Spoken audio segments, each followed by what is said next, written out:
But I think the development of full artificial intelligence will spell the end of the human race. It's a flying object, and we don't know what it is. I would hope somebody is checking it out.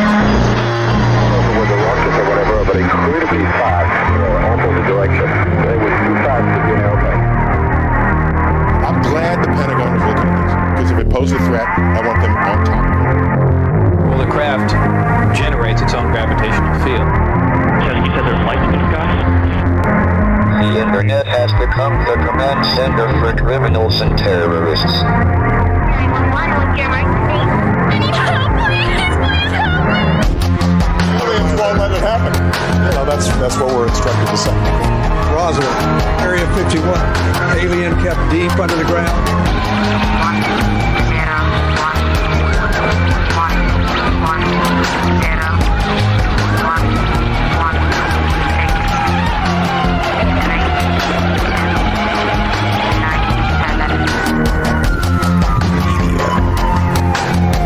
Doesn't have your best interest in mind. The government is self-serving. You're here for a reason.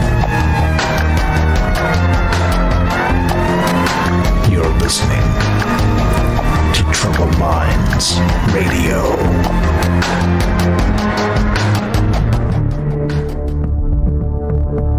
Broadcasting live from a secret bunker just off the extraterrestrial highway. Somewhere in the desert sands outside of Las Vegas. From somewhere in space-time, loosely labeled Generation X on planet Earth.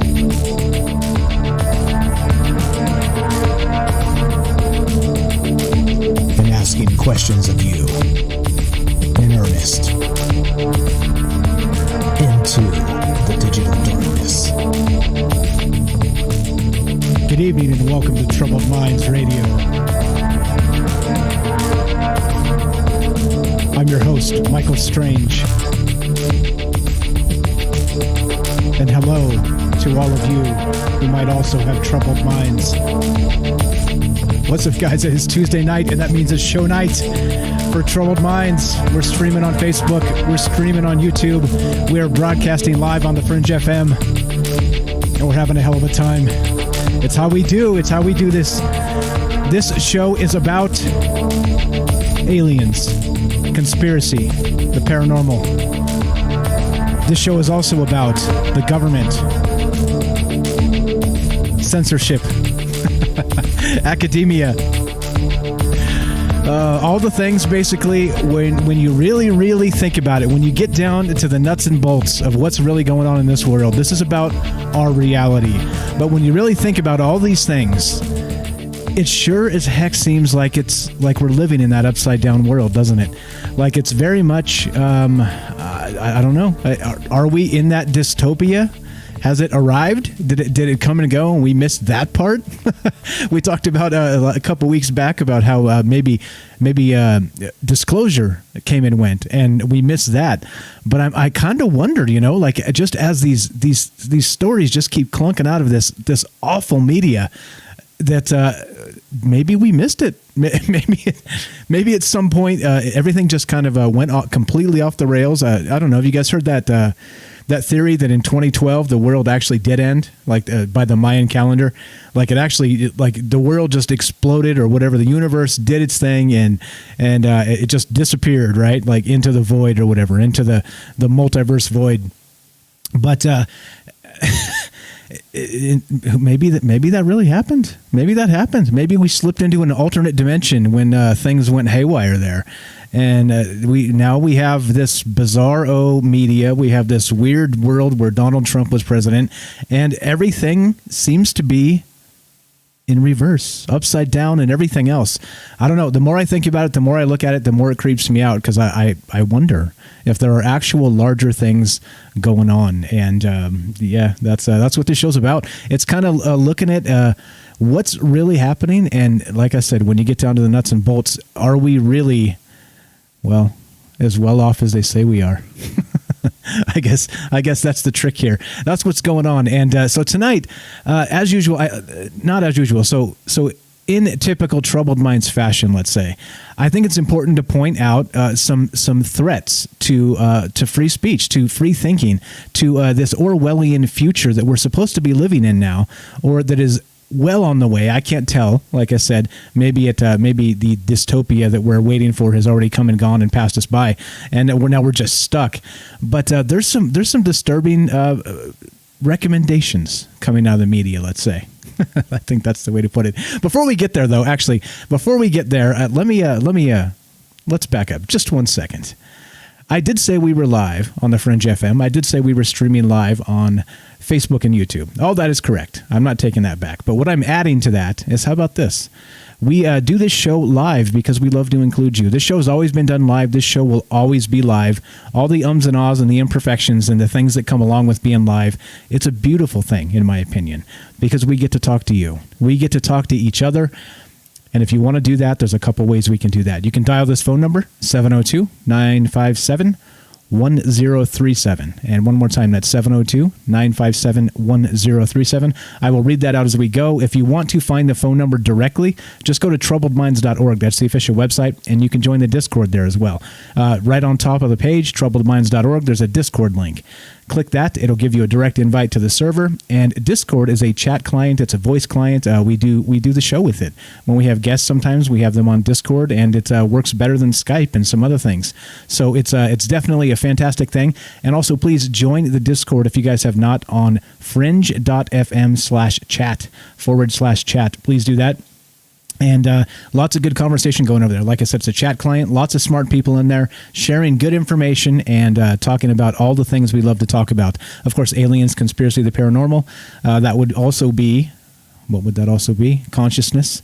That would be all the things that I'm not so good at, but love to talk about anyway. Okay, so let's look at this article that kind of got me fired up today. Got me started. Now, this is reported by the New York Times, and this is where we're headed tonight.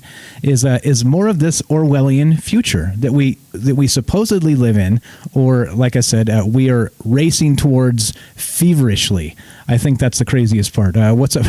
Derek in the chat says on Facebook, we are living in the Matrix. There you go. I think maybe that's a good way to put it.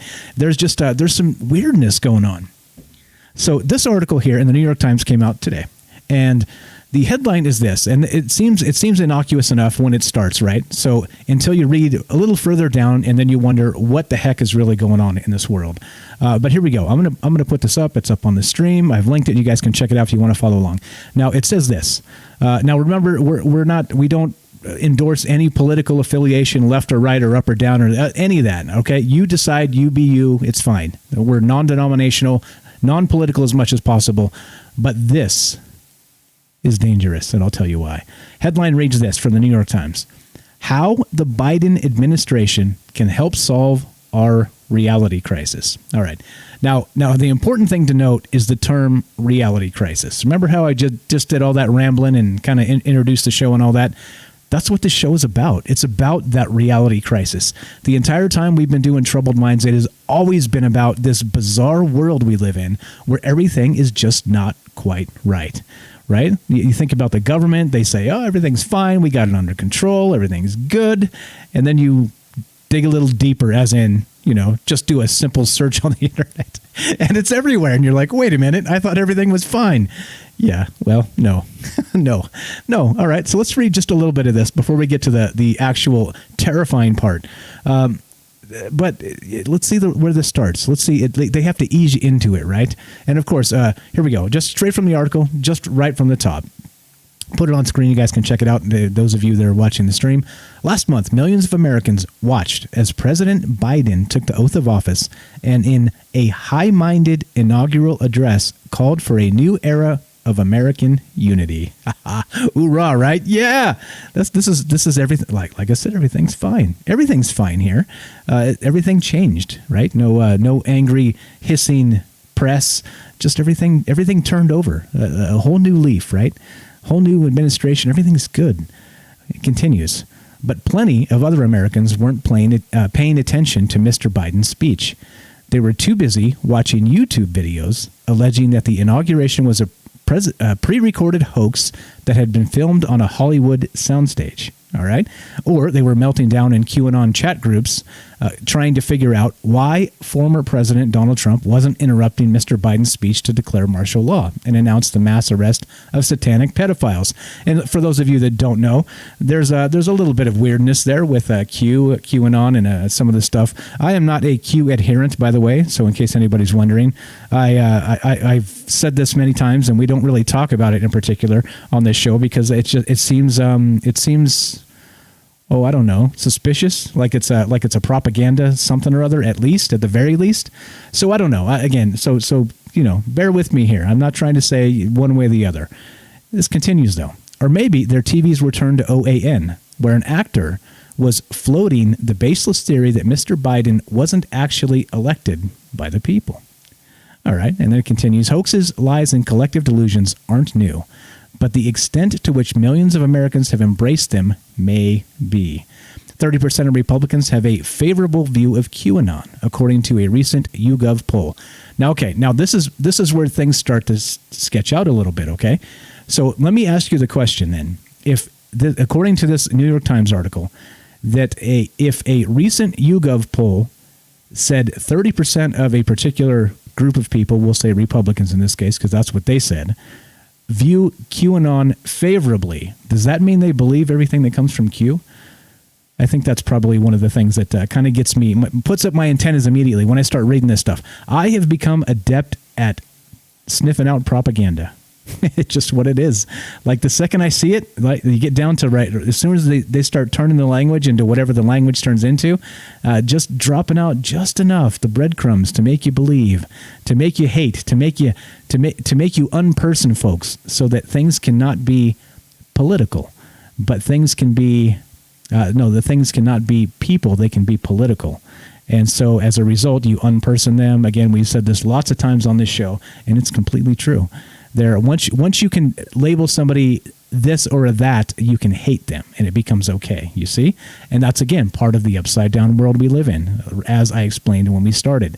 And I'll continue to explain this because these literal things just come out again and again and again that back up the notion that things are just not fine. Everything's in turmoil, and all the things that we do love and cherish are in some sort of danger. Everything seems to be under attack all the time, and it's from a vicious press, a lying government, and they seem to be colluding against us, right? Against the taxpayers, for crying out loud. Don't get me started on taxes, by the way. That's one of my don't bring up taxes. I know I did, but please don't do that to me. Okay, here we go. So it continues, right? So in the past year alone, we've seen conspiracy theorists cause COVID-19 vaccine delays, sabotage a wildfire response, and engineer a false election fraud narrative. We've also seen that if left unchecked, networked conspiracy theories and online disinformation campaigns can lead to offline violence, as they did during last month's deadly Capitol riot. Oh, who to blame? Oh, who to blame, right? I think that's part of the problem here, is that every bit of this propaganda comes out, and it's looking towards blame, that unpersoning, that if they're not with us, they're against us, the tribalism, all of this, right? And again, like I said, I just don't care. Like, you believe what you want to believe, and you do you, okay? But there are things that are above politics. And let me ask you, do you think one of those things that should be above politics is human rights? You know, like, let's say Hong Kong or Taiwan or situations like this. I mean, it has nothing to do with what you really believe about China in particular.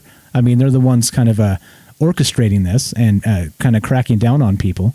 But what about here? Is this a situation where we should preserve those human rights and that freedom of speech? I think so, or I wouldn't be talking about it.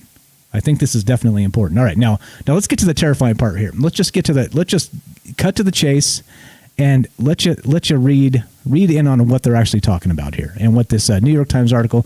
By the way, this was written by an individual by the name of Kevin Roose, Roose. And I don't know what his deal is, but I think he needs a hug or something. I think for sure. But here we go. Let's see. Where is this part in the article? There it is. There we go. All right. So, Joan Donovan, the research director of Harvard University's Shorenstein Center on Media, Politics, and Public Policy, suggested that the Biden administration could set up a truth commission, similar to the 9/11 Commission, to investigate the planning and execution of the Capitol siege on January 6th. All right. I'm going to stop for just a second and point out the term Truth Commission. Not to be confused with the Ministry of Truth, which is, of course, is from 1984 and George Orwell. No, this is different, guys. It's completely different, I promise. The Truth Commission. All right. This effort, she said, would ideally be led by people with deep knowledge of the many networked factions that coordinated and carried out the riot, including white supremacist groups and far-right militias. Here we go again. You unperson them, right? You turn them into terrible things. And as a result of this, you're able to do whatever you want politically, right? You can get away with it. You can get away with this cancel culture stuff. You can make people lose their jobs because you think they're horrible people. But let me ask you, though, if you make somebody that you think is a horrible person lose their job, what does that make you? A fighter for justice, right? You're a justice fighter. All right. Anyway, this continues. Quote, "There must be accountability for these actions," Dr. Donovan said. "My fear is that we will get distracted as a society and focus too much on giving voice to the fringe groups that came out in droves for Trump." What's up, fringe groups out there? This is the Fringe FM. What do you think about that? How are they going to malign a term like that can be such a beautiful thing? We get together and we talk about amazing things. There's a lot of great things that go on this network, on this show. How are you going to dirty up a word like that? Fringe groups. Come on now. But it continues, right? Now they say that came out in droves for Trump. Of course, it has to be partisan because you can't actually have a conversation anymore unless it involves, lefty righty in that paradigm, of course, which I reject entirely because I think we're smarter than that. I think we don't have to argue based on the terms of that we're given, right? It's very Orwellian, very exactly out of 1984. They want us to argue based on their talking points, and then they control the conversation. It's a simple thing, right? So anyway, this continues. And this is where it starts to get terrifying. These experts were heartened that the Biden administration had already announced a comprehensive threat assessment of domestic extremism after the Capitol riots. But they cautioned that categorizing these extremists as domestic terrorists, while understandable given the damage they've caused, could backfire. Yeah, you think? That's exactly what I'm saying. The second you start maligning entire groups based on what a few people do, we have a problem. Houston, we have a problem. Okay. So instead, they suggested using a new and narrower labels that could help distinguish between different types of movements and different levels of influence. And so this is the only part of this whole article I can get down with, right? So you have to be able to identify them. And, and literally, if we have domestic terrorists, they do exist, by the way. I'm not in denial here. I'm just saying that because you voted for the same guy a domestic terrorist might have, or not, or you don't care, that you didn't care to vote at all, but because you didn't vote for the party, right, the party in control, then you're one of them, right? You're one of those guys. You're on the backside of that, and it's not acceptable. But okay, here's where we go. This is where it gets a little bit weird. The article continues. Several experts I spoke with recommended that the Biden administration put together a cross-agency task force to tackle disinformation and domestic extremism, which would be led by something like a reality and all of this cancel culture business and all the stuff that's happening in the world, right? Do you think we need a reality czar? Do you think we need somebody to tell us what's right and what's wrong? This is where we're headed. This is where we're headed. And it terrifies the hell out of me. And you know why. Because, look, here, for example, we live in the fringe, don't we? This is the Fringe FM after all. It's a great word. It just means, right, not mainstream. It means kind of off the beaten path, right? And so in many cases, That's a positive thing. But you see, they're trying to take all of those positive things and relabel them and turn them into something they can use against us. Oh, you believe in astrology, do you? You think conspiracy theories are real? Oh, you do those cards where you pull them out of the deck and you read some things with the fortune telling. Right? You start to get into some of these things about what people believe and what you're able to label them as because you want to target them. How far are you willing to go to call somebody a domestic terrorist? I think it's a stretch. I think terrorists are terrorists, and there's a pretty clear definition of that. But everything else outside of that doesn't mean, I guess you could say squat. It's all political BS set up to silence dissenting minds. And like I was saying on the news show today, look out. Censorship is not a partisan thing. Once they get the people quiet that they want quiet, guess what they will do? They will expand the net. They will spread it out. And whether you were on their side when it happened, cheering for us to censor the bad guys or the dissidents or whatever you want to call them, whatever you've unpersoned them as, eventually, they're going to come for you. There's no doubt about it. Politics change. I mean, anybody can open a history book and just read a couple chapters and realize that's the case. Not even that, probably a couple pages. I mean, yeah. And so here we are. So we're going to talk about this tonight. And again, like I said, I love to include you. If you guys have takes on this, if this worries you, or maybe this is the thing, right? I am a conspiracy show host, after all. So if I'm out of line, I'd love to hear from you. That's the thing, right? If I'm taking this a little bit to extremes, that's fine. It's okay. I'm entitled to that right because we do have that right to be wrong. But I'd love to hear from you. So we're going to continue. I got some clips here. We'll play that to kind of show you what this actually came from and where this may be heading. If you want to be part of the show, 702-957-1037. One more time, that is 702-957-1037. You can join the Discord and be on the show that way as well. Either way. And we'll continue talking about this. Is this a terrifying turn of events, or am I exaggerating? Am I feeling uncomfortable? Well, as maybe I should, because I'm behind a microphone on a network called the Fringe FM, doing a show called The Troubled Minds. You see? It all lines up, doesn't it? It's pointing right at me. It's pointing right at me. So, okay. As we go into this break, that's what I want you to think about. Am I overreacting? And what do you think about all of that? And yeah. I'm Michael Strange. This is Troubled Minds, 702-957-1037. Hang tight. We're going to talk about your reality czar. Sounds kind of like a bad parole officer, doesn't it? And I'll give you information on where you can check into your reality czar in the coming weeks. Or hopefully, I won't have that information. Hang tight. Talking about all kinds of weird stuff happening, and we'll be right back.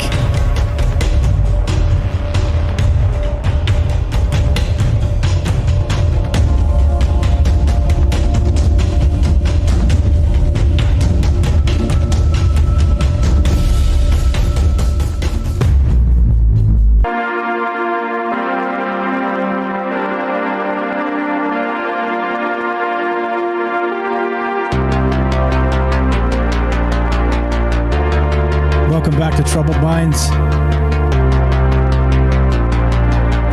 I'm your host, Michael Strange. We're talking about what makes this world upside down. And maybe we'll get to what we might be able to do about it.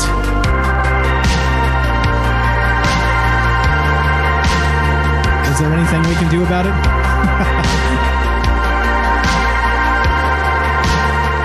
All right.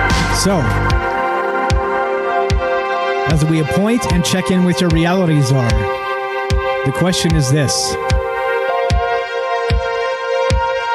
Do you think this will come to pass? Or do you think this is something else entirely? And I'm just a little overly sensitive to the propaganda today.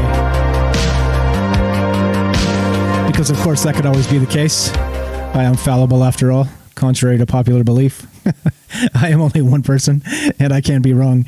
Okay, so if that's the case, I want to hear from you guys. Do you think this will come to pass, the reality czar situation? And like I said, I'll have information where you can check in with this individual, and they're going to report to me. So everything you're doing, I'm going to know. I'm just kidding. 702-957-1037.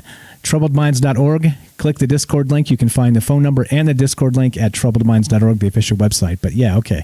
So let's continue. Let's continue with this. Now, again, I'm going to link this one more time, and we'll just kind of lean on this article a little bit tonight and wonder about what this is called. Or what this can mean, this reality czar. Do you think this is, again, an overreaction by somebody, an overreaction by myself? Do you think this is a propaganda we should just ignore? Or again, like so many options here, and I'm hoping this is just another opinion piece that kind of comes and goes. But sometimes in this political climate we live in, which is just weird and upside down, you get some opinion piece like this in the, let's say the New York Times, the paper of record, and things start happening. Somebody takes it as an idea, it goes to a think tank, and the lobbyists get a hold of it, and then they start pressuring Washington, saying that people really want this.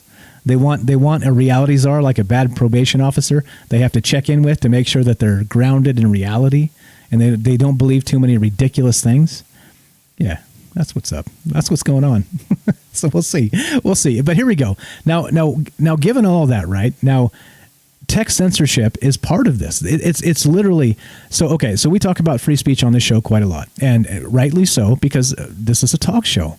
And if you can't talk, that means you can't think. If you can't communicate and you can't think, then what do you have? Right? Like I've said this before, there's a First Amendment, and it is the First Amendment for a reason, not the 12th or the 14th or the 88th. It's the first, because it's the thing that's the most important. All right, so now this has been coming, and I think this is the most terrifying part. It's not just these new policy considerations, or maybe this is just an opinion piece, but it gets pushed to the front of the New York Times, and then somebody gets a hold of it, and then it turns into something else.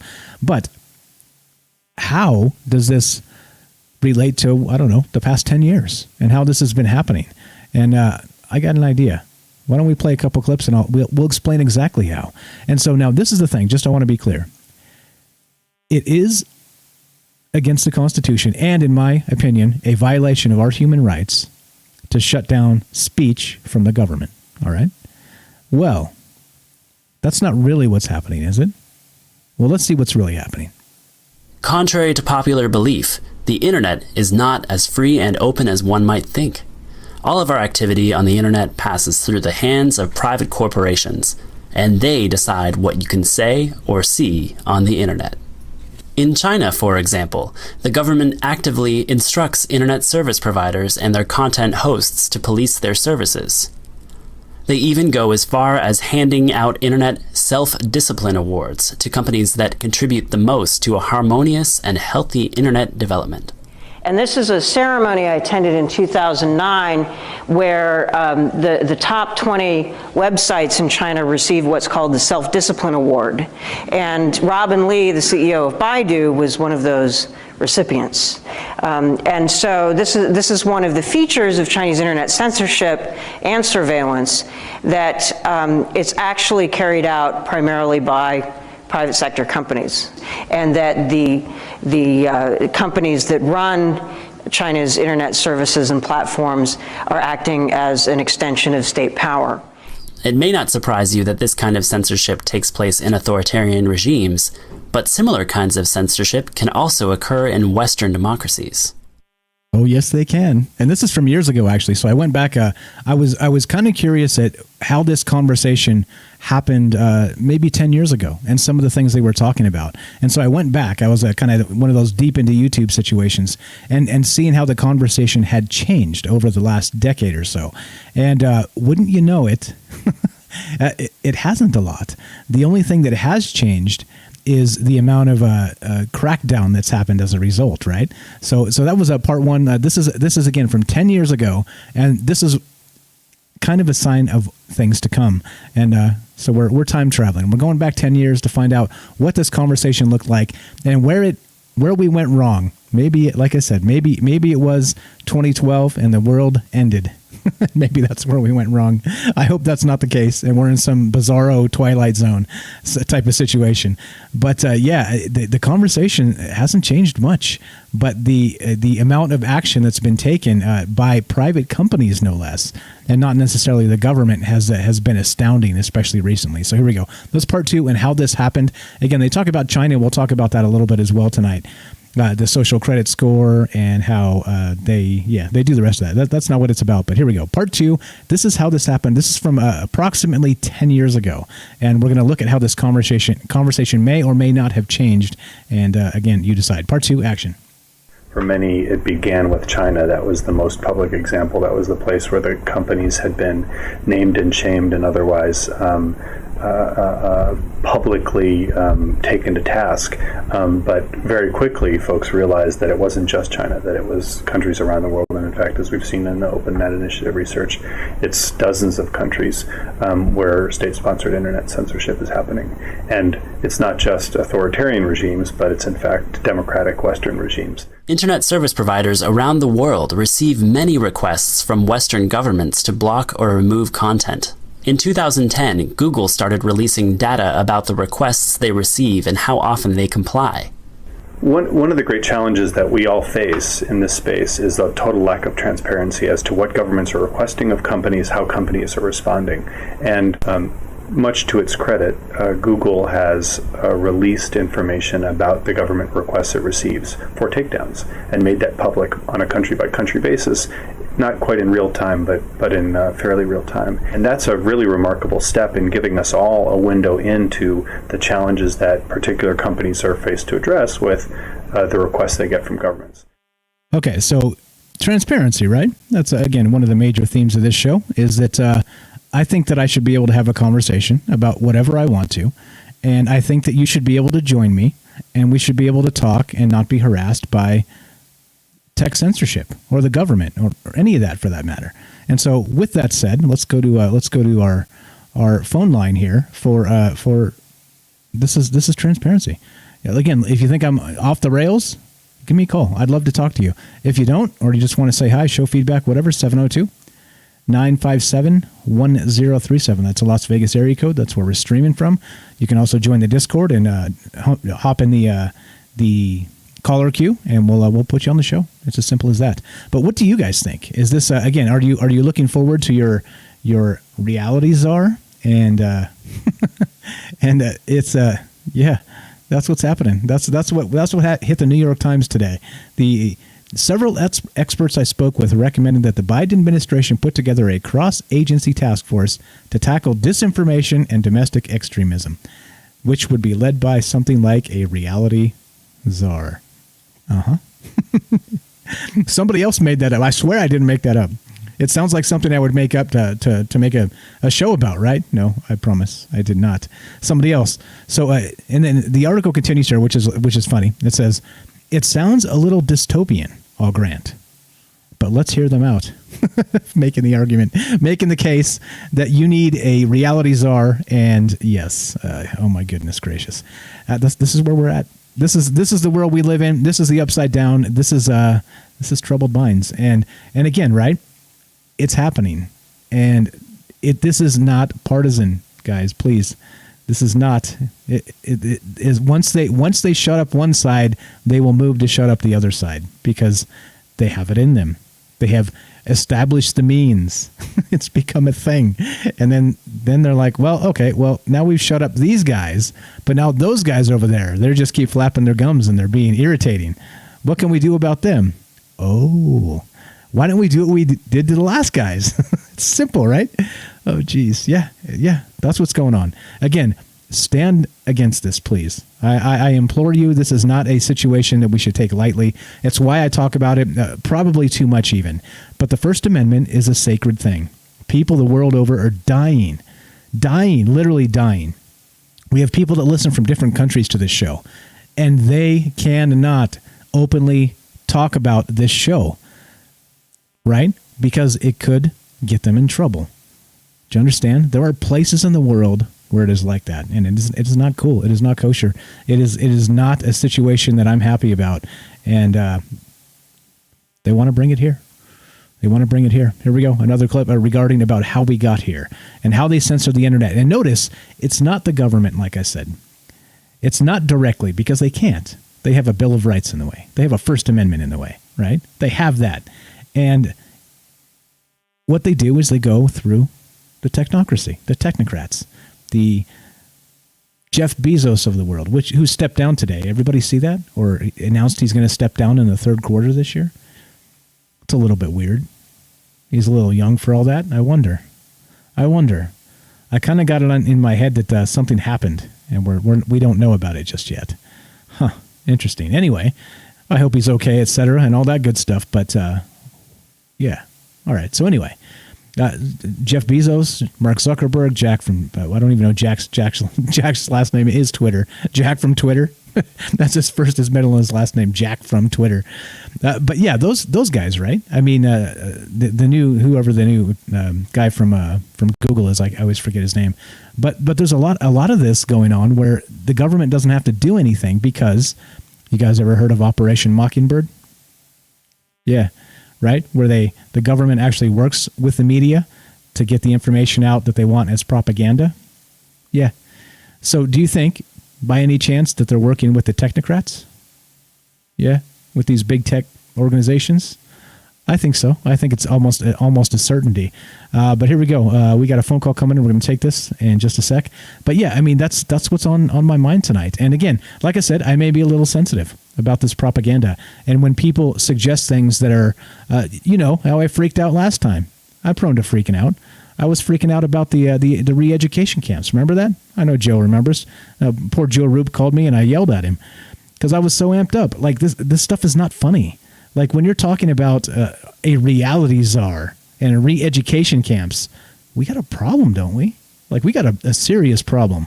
But yeah, like I said, think of it like a bad parole officer, maybe. It comes to make sure that everything is right in line with where it should be. And they want you to live in their reality. Yeah. All right. Let's go to this phone call. Taking phone calls, open lines, 702-957-1037. Troubledminds.org is the official website. Click the Discord link. You can join and be on the show that way as well. Let's go to Joe in Florida. What's up, my man? You're on Troubled Minds with Mike. How are you tonight? Not too bad. I just had the urge to get a snack. Saw the show was on. I was enjoying a snack in the show. Nice. So... enjoy it while you can, because you never know. Day. If you ever watch those crime shows, when the coroner is always eating food around the body, there's a truth to that. Because I was in the embalming room today, and I was rolling around a couple of stiff ones, and I came home really hungry. Oh, dear Lord. All right, and I smelled like teacup. Oh, dear Lord. But anyway, for the people that don't know, Joe is a funeral director. He's not a mass murderer, just so we can clarify. The joke is still in poor taste, but at least he didn't murder people today. All right, sorry. Go ahead, Joe. But I could cremate somebody in the middle of the night. There we go. Anyway, when I was taking my college course, when I was taking my history degree, of all things, the biggest question in the class was, what is truth? How do we define it? As historians, what do we do? It's not like we have a time machine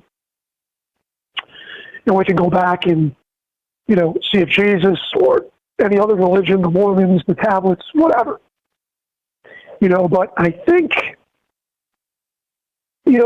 after 2001, after 9/11, after 9/11, in my opinion, was when truth really started getting distorted And even before then, I think if it was the OJ trial, I've said this on the show before, I remember my dad coming home and him watching the news because the OJ trial was like a freaking soap opera. And, whatever your opinion was of that, lawyers, let's face it, are politicians or lawyers. Lawyers are actively trying to bend, stretch, or maybe downright lie into the truth. So what do you call a lawyer in the ocean? A good start. Silver-tongued devils, right? Definitely. So, but then I look at after 9/11, and we have the rise of a security state. And even after that, what did we have? What did Bush Jr. want to do so bad that they just drummed it till it was the truth? Weapons of mass destruction, whether you believe it or not. Yeah, the Iraq whatever, I'm just playing devil's advocate. They drilled that till it became truth.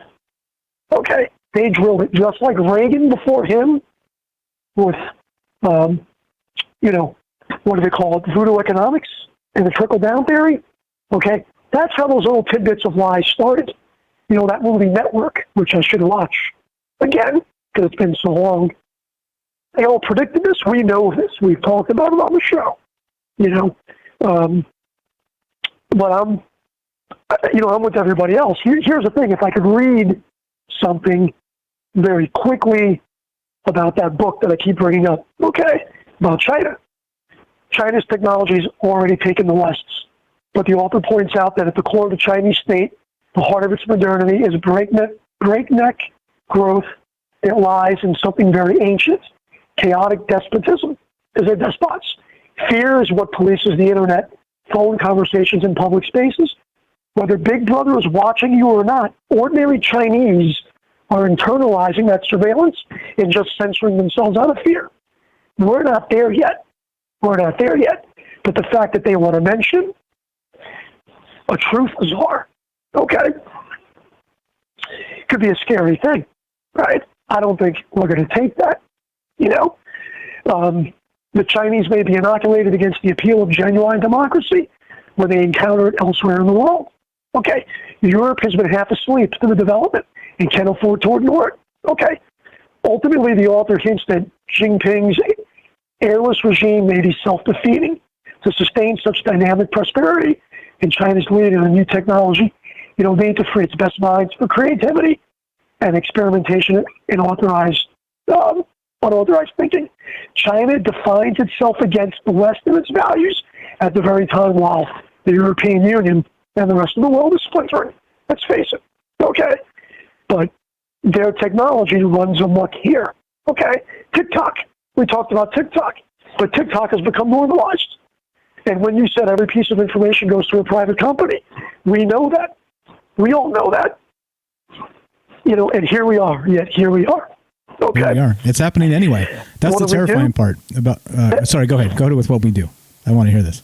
No, but I mean, what do we do about it? I mean, really, playing devil's advocate, we can look at QAnon and say that was bullshit. I mean, how much truth can I give somebody that just keeps pounding that the Earth is flat?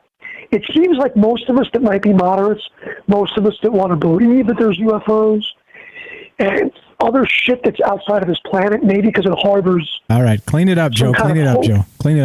We got to get moving. But what do we do? What do we do? We have to keep fighting. We have to keep fighting for our rights. We have to keep fighting for our rights. Okay. And I appreciate the call, my friend. Jeff Bezos stepped down. Jeff Bezos stepped down so he doesn't have to pay his wife any support. That's probably it. So he could show no expenses. That's it. I think she already took half of it anyway.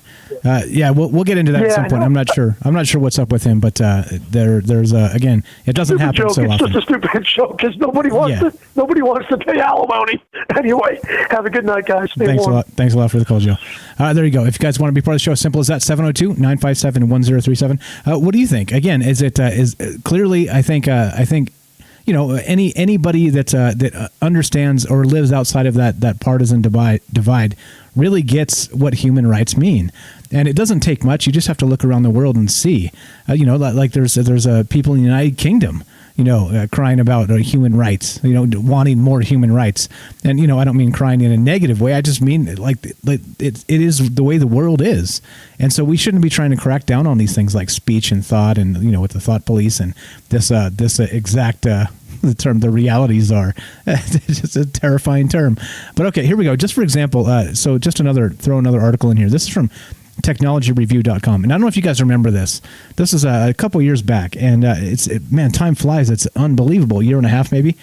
So November 20th, 2018. And the headline here is Online Censorship in Saudi Arabia Soared After Jamal Khashoggi's Murder. And you guys remember this. Jamal Khashoggi, he was the Washington Post reporter that he went back to. He was writing negative things about the Saudi government. He went back to an embassy, and when he went back in there to get a passport situation cleared up with his fiancée or something like this, they literally kidnapped him and sawed him into pieces alive. Right? That's what happened. And so he was just calling out corruption. Right? It's a simple thing. Like, for us, that aren't elites, I'm pretty sure Jeff Bezos doesn't listen to this, but what can you do? You call out corruption. It's part of the game, right? Isn't it what we're supposed to do? Well, until it becomes inconvenient for them. So let me just read just a smidge of this, and then we'll take a quick break. So the number of websites being censored in Saudi Arabia doubled a couple weeks after Washington Post journalist Jamal Khashoggi was killed in the country's consulate in Istanbul, according to an initiative that tracks internet censorship. While the increased censorship is not surprising, the results show how skillful automated tracking has become at sniffing out repression. So there are watchdog groups that are looking into this and paying attention. But what good does it do when I'm assuming we're not calling for censorship, are we? Is anybody out there? Actually, I'm curious. Am I bucking against the grain here? And maybe anybody out there believes this might be a worthwhile concept, and you think the reality czar is a good deal to handle the rest of this. Again, it's a conversation. I'm one guy. I can be wrong. I'd love to hear from you. 702-957-1037. We're talking about censorship and Jamal Khashoggi and your reality czar coming to a bad movie near you. Oh, I mean reality near you. 702-957-1037. TroubledMinds.org. I'm Michael Strange. This is Troubled Minds. Hang tight. We'll be right back.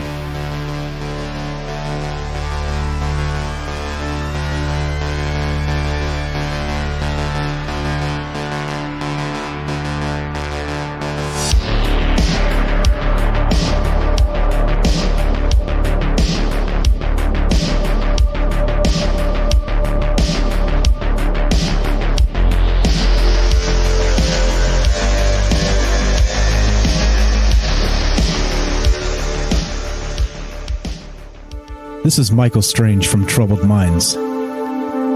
Did you hear that scientists recently discovered radio waves coming from Proxima Centauri? Well, I cannot confirm nor deny. We are broadcasting from that neck of the woods. You are listening to KTLK, The Fringe FM.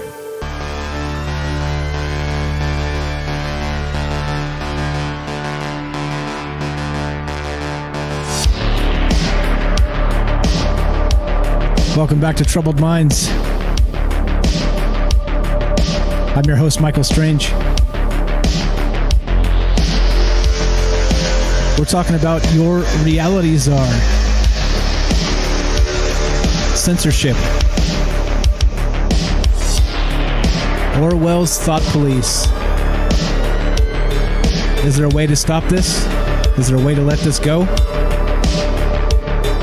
Or, alternatively, you think I'm overreacting? This is just clearly one story in the New York Times. Well, I don't know.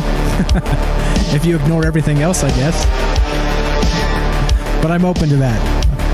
We do have the right to be wrong, and that's part of what this show's about. If you'd like to check in with your reality czar, I'm going to role play that tonight. We're LARPing reality czars. I am your reality czar. 702-957-1037. Give me a call. Click the Discord link, troubledminds.org. Streaming live on Facebook, streaming live on YouTube, broadcasting on the Fringe FM. Join the Fringe Discord, fringe.fm/chat. Come say hi, guys. Lots of smart people in there. Okay, so back to this. And how does this happen? And should we be alarmed or concerned, or is this just more of me doing what I do? And sometimes I think, no, okay, now think about it this way, right? Now, what if I am wrong? What if I'm exaggerating this? Is that okay? I mean, we live in a world where we're bombarded by nothing but exaggerated media. Half-truths, spun lies, and for me to get a little agitated, I think is okay, right? You got to be able to punch back, and I mean that peacefully for the censors that are listening and every word that's being transcribed, because I'm not a violent guy and I don't believe in violence. But I do believe change can happen when you get a bunch of people together facing the correct direction and sharing their voice, shouting loud enough, we want this and not that. And that's what this is about. That's what this show has always been about, among many things. But that's one of the major underlying themes here, is you get enough people together that reject what's happening and they can peacefully change it. It's a beautiful notion, is it not? Yeah, I think so. All right, let's continue. So how did we get here? Let's go with part 3 here, and we'll continue trucking. We are taking your calls if you want to be part of this. What do you think? 702-957-1037. Do you want to check in with your reality czar? I'll link this New York Times article again, and this is where I got this from. This is where I got the idea from, because it I'll be honest, it freaks me out a little bit. It really does. That I understand we have splintering realities with all the way the media is doing their thing. And even the lefty-righty paradigm, they're splintering from themselves and their own realities. It's unbelievable, right? Like they call it the Beltway, the Washington, D.C. Beltway.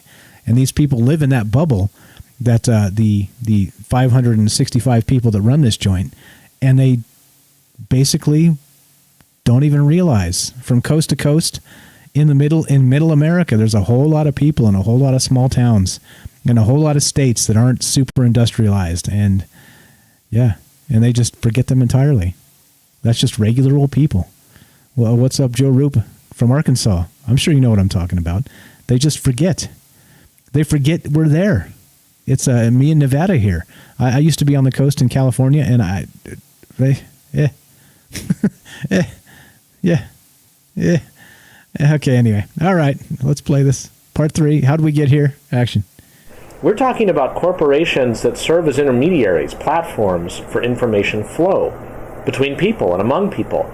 And they may find themselves in a position where they are pressured or asked or demanded that they not permit certain information flows to take place. The idea would be, look, we're just a company. If a government asks us to do something and we're on their turf, we usually have no choice but to go ahead and censor.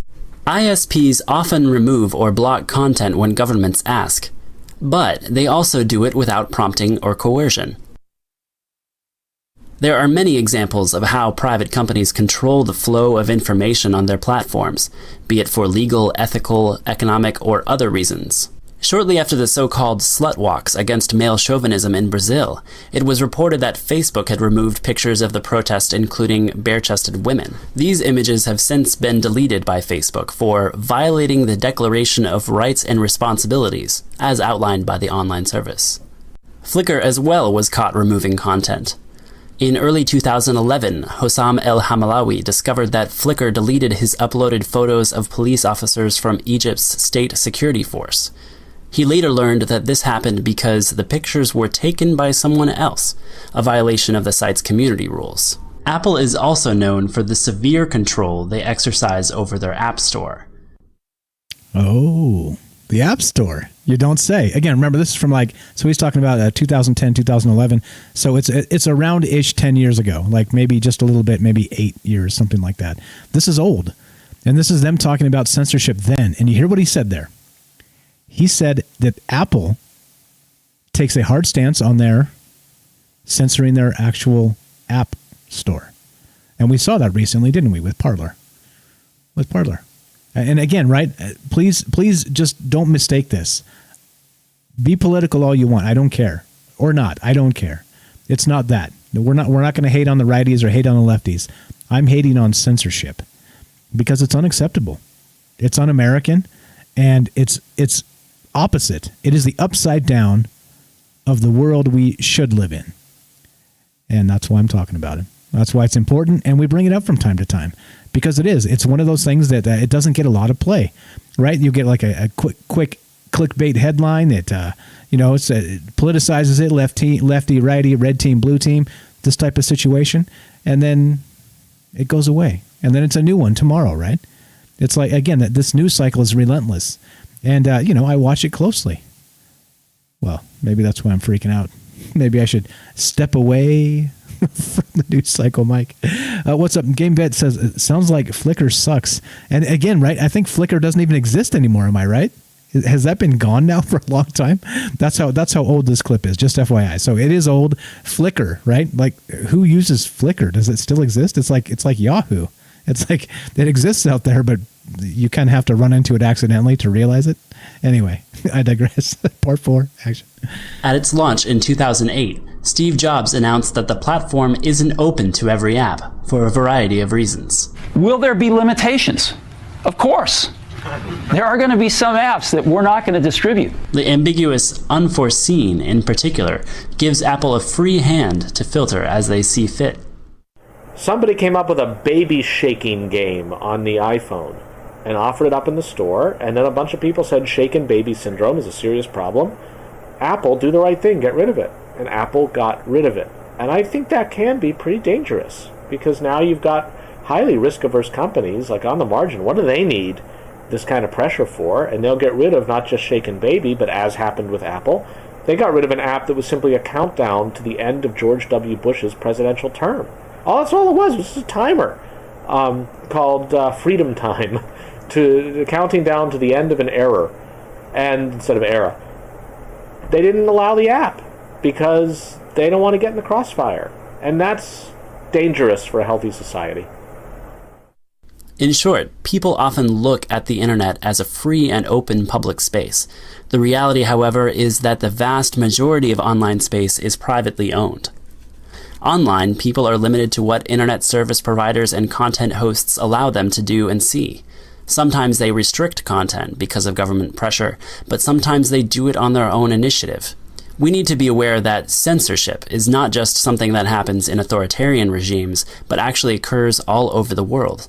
So be aware, you can't always stop these practices, but if you can't reach the content you're looking for, you can report it to herdict.org to help make censorship more transparent. There you go, right? Censorship more transparent. And again, so it's like, now this is the thing. The technocrats, they track every single thing we do, right? And that's their advantage. They do all of the things they do, and then they sell our data for ad money, okay? And they're making a killing. But we don't have places like this. I'll have these links in the show description. You guys can find it on YouTube. If you want to do something, if you want to actually fight back and tell people, hey, look, this is being censored. There needs to be a database put together for eventually when this thing all comes to a really, really grotesque, bitter battle, because it's going to. It's going to happen. Like this Section 230 thing of the Internet Decency Act, right? That's a whole can of worms. We've talked about that quite often on this show. And it's a valuable thing. It's important. But when you weaponize it and you use it against people, there's a problem. There needs to be reforms to that, I think. Facebook and these guys shouldn't be able to hide behind these algorithms and not answer their phone. Just FYI, or just for my information, has anybody out there ever tried to call Facebook? Like to actually just pick up the phone and get a representative there? I think if you have not, maybe you should. It's extremely telling. You can't. You almost cannot. I think they have like one advertised phone number, and it's outsourced, and they're going to help you log in, and that's it. So if you have any real problems, like if you have like an ad, say you run an ad agency, for example, and you're running Facebook ads, and you have a problem, you get locked out of your ad account, you just might not get it back because you can't contact them. It's unbelievable. Like that type of thing should not be allowed. It's gross. It's sick. Anyway, if you're listening, I digress. We're talking about your reality czar, appointed by the government. It does sound a little dystopian, straight from the article here, New York Times. I'll link it again if you guys know what I'm talking about. I see your article there in the chat, Lily. I will. I'll look at that and we'll talk about that. Or if you want to call in and tell me about it, I'd love to hear about it. Again, when defamation is in the news, if you guys want to see what I'm talking about, join the Fringe FM Discord. Good stuff in there. Fringe.fm/chat, and it will invite you straight to the thing, straight to the Discord. But I mean, yeah, like lots of good chat, lots of good feedback on the show. I appreciate it, guys. Again, like I said, without you, I am just me, and with us together, we are a team. We are something else. If you look at the Wall Street bets and all the things that have happened recently, you start to see when you start to add individuals that work together peacefully, they can change things. And so it remains to be seen with the Wall Street bets and the GameStop stock what changes are going to happen, but it can happen, right? You have to have educated people that understand the issues and know what to reject. And right now, and I will continue to reject censorship because it is thought police. It is Orwellian. It is disgusting. And there are people, I'm not kidding you, places in this world right now where if you did a show like this on the internet, you wouldn't be allowed. It would be against the law, and they would eventually kick in your door and drag you out. Not acceptable to me. This is my reality too. This is your reality as well. Get me? I'm sure you get me. All right, let's continue. If you want to be part of the show, looking for your thoughts on this. Had you heard of this reality czar? Or again, I'd like to keep it mostly fresh and talk about like brand spanking new news when I can. And this is brand new. That just hit today. It has been suggested that the Biden administration appoint a reality czar that will check you and make sure that your version of your reality matches the version of the reality they want you to believe. And not only that, we have this hyper-partisan game where both sides have diverged to their own reality. So are you telling me, think about it, in terms of how this works, if you tip to one side or the other and the political wind blows, and they've changed their mind on what reality they've decided to implement with their realities are, we're going to have to do a whole lot of lying, aren't we? Again, I like to say this because it's funny and it's sad and terrible at the same time. But you voted for the wrong guy, didn't you? Guess where this heads? This heads to Kim Jong-un and Vladimir Putin and elections that don't mean a damn thing because you're not allowed to vote for who you want. You're only allowed to vote for the party. And the party is the ones that will kill you if you vote for the other guy. Or they're just going to not count him right and put the other guy in. Okay, here we go. We got this phone call. Let's take this and we will keep on trucking. What's up? You're on Trouble Minds with Mike. What's your first name? Where are you calling from? Hey, Paul.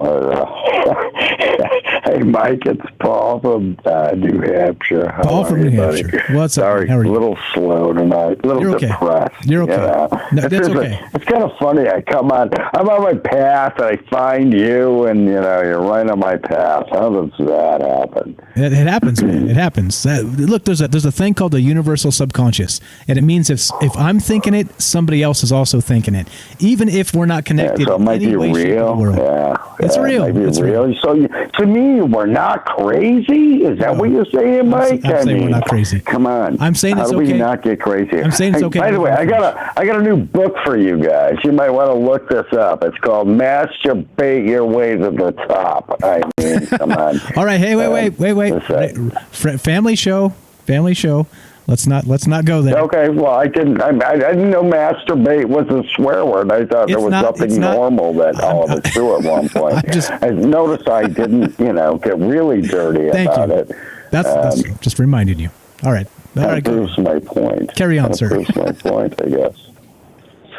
So anyways, I'm kind of in this place right now that it just seems like everything is just like, you said it, upside down. Boy, have I been living there. Haven't we all? The upside down. When does this get real? When does it get to the point that people actually matter, that feelings actually matter, that energy actually matters, that it's not just a political gain, kind of make the rich, the poor, the 600, 700 billion. I mean, it's going to go up in the next year or two, I'm sure. Unless COVID does its job, it doesn't look like it's happening. So where do I go from there, Mike? Where do I go? I'm not sure there's a where to go. I don't know. I don't know the way. I'm not that guy. I'm here frustrated and asking questions just with you. But I don't know. Yeah, it just keeps them. Yeah, right. Where do you go? I can hear that. Yeah, I hear it in your voice, my friend. I think we're all that frustrated. What do you talk about? What's going to make the difference? How are we going to get to somewhere that's better here? I don't know, but my landlord's raising my rent during a pandemic. I don't know, how many other people have that problem going on, but, how dare you, and I'm the jerk, by the way. I've got rats living in my ceiling. I've been telling them for 5 years, get rid of and I rent. And I think this is, again, my problem. I should have bought a house because then I could have put a balloon payment on it, and people like, the banks would be throwing me out instead of my landlord. How do you win this? How do you win this shit? Now you did it. Is the S word okay, by the way? How do we win this stuff, Mike? How do we win this? How do we get ahead of the game? Okay, because we're taking a hard line on this, because we're on the Fringe FM, we're trying to cut this out. You're going to take the response off the air. Paul, thanks for the call. No cursing on the air, guys. That's the new thing. We are not allowing that because it's an important bit, right? This is again a family show, and please don't do that. That's now what it is. You can not say the S word. Okay, now regarding all that other situation you had there, I don't know. I don't have an answer for you, man. I'm literally not the answers guy. I think there are shows you can call. But I'm not telling you to call other shows. I'm just saying that people like to pretend they have the answers, right? And some do, to some degree, and some don't. And like they make it up as they go. I mean, I don't know. It annoys me as well. Sorry to cut you off there. New thing. Anyway, we're going to keep on trucking. We're talking about your reality czar, as put forth in the New York Times today and suggested by an individual by the name of, let's see, what's this guy's name? Doesn't even matter. It doesn't even matter. His name is Kevin Roose, Roose. I guess like anybody seen Game of Thrones, like Roose Bolton, Roose, that guy, right? Yeah. So they're suggesting, and I want to read this one more time. John Donovan, the research director of Harvard University's Shorenstein Center on Media, Politics, and Public Policy, suggested that the Biden administration could set up a truth commission, similar to the 9/11 Commission, to investigate the planning and execution of the Capitol siege on January 6th. The Truth Commission, right? Yeah, a little bit crazy here, and they're calling it a reality czar. A reality czar. Yeah, call back in the last hour, Paul, if you want to do that, and you can free speech your way to till the cows come home. All right. Let's see. What are we at time wise? We're good. We got another call coming in. All right. Let's take this phone call and then we'll keep on trucking. Talking about your reality czar. What's up, James J from New York? You are on Trouble Minds with Mike. How you doing, my friend? I'm doing good, Mike. I'm just catching up with your show, and you're on the radio. That's awesome. That's really cool. You're really is that. Do they have like a real radio? Can we Hey. iHeartRadio. Hey. Actually, maybe we do. Joe Roop, if you're listening out there, anybody in the Fringe, are we actually available on iHeart? I'm not sure. I always listen to it on justafringe.fm. You press the play button. So maybe that I remember talking to you when I first started talking to you about, hey, ham radio, I'll take my microphone and put it to my speaker and your speaker to my microphone. Yeah, no. Broadcast them for 75 miles. No. Don't do that. We're not doing that. Conversation. We're not doing that. Don't do that yet. We're not doing that. Not yet. Okay, I'll find out for you if we have iHeart. What's on your mind tonight? Let's keep it on topic, man. I'm looking at all the stuff that's going on, the censorship and the stuff that's coming out. That's, really, I mean, what are you trying to prepare us for? Me? Every day is a. I see. No, not you personally, but you personally. I appreciate it. Actually, I listen to your show the best I can every day. Thank you. But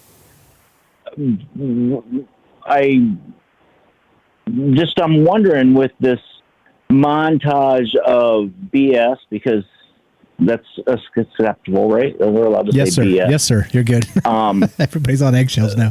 Yes, sir. Thank you. Well, because I remember you, I was similar to Paul a couple of weeks before. I didn't know about the new rules about. All right, you're good. You're good. Good. Stay on topic. We're good. But I just. We're walking down a really slippery slope here. I agree. I mean, and every day is a WTF from the day before. Yeah, exactly. And not only that, the things so they're you suggesting. Just dropped this bomb on us. Yeah, it was in the New York Times, for crying out loud. And exactly, I live in New York. Yeah, my kids haven't been in school. They got shut off 7 weeks ago because of an uptick in the virus, and Uncle Andy came down and blah, blah, blah. They were supposed to go back to school on Monday. We get a blizzard, so they don't get to go back to school. They don't get to go back to school the next day. So tomorrow is back to Zoom. Zoom school? Back in New York. We got to take a break, man. Final thought real quick. Okay. All right. Jay from New York, I appreciate the call, my man. All right, we're taking a break. We'll be doing a third hour if you want to call in and talk at length then. No problem, okay?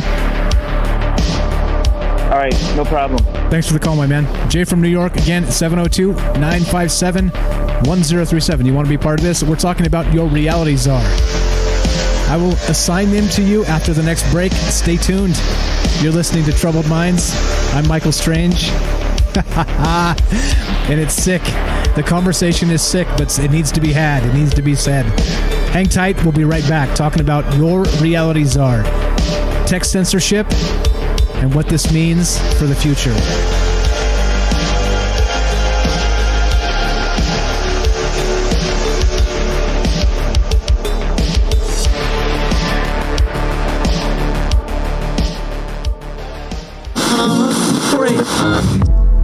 The truth is out there, and so are we.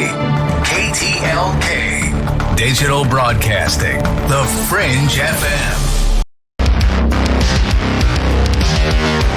Welcome back to Troubled Minds. I'm your host, Michael Strange, taking your phone calls.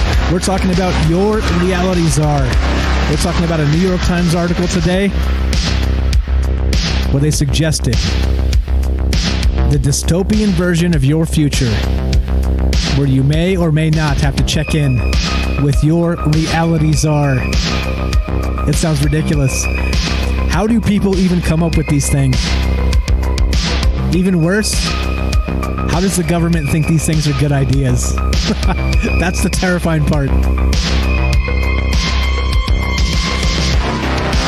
702-957-1037, troubledminds.org.